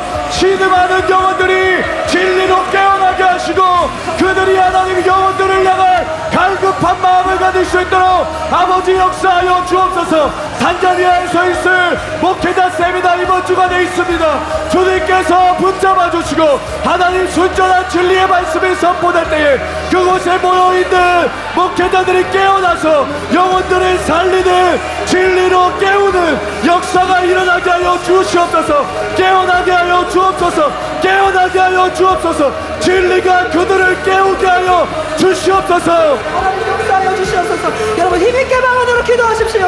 아프리카 땅이 변화되도록, 아프리카 땅이 새롭게 되도록 하나님이 역사하시도록 우리의 기도가 그곳으로 흘러가고 있습니다.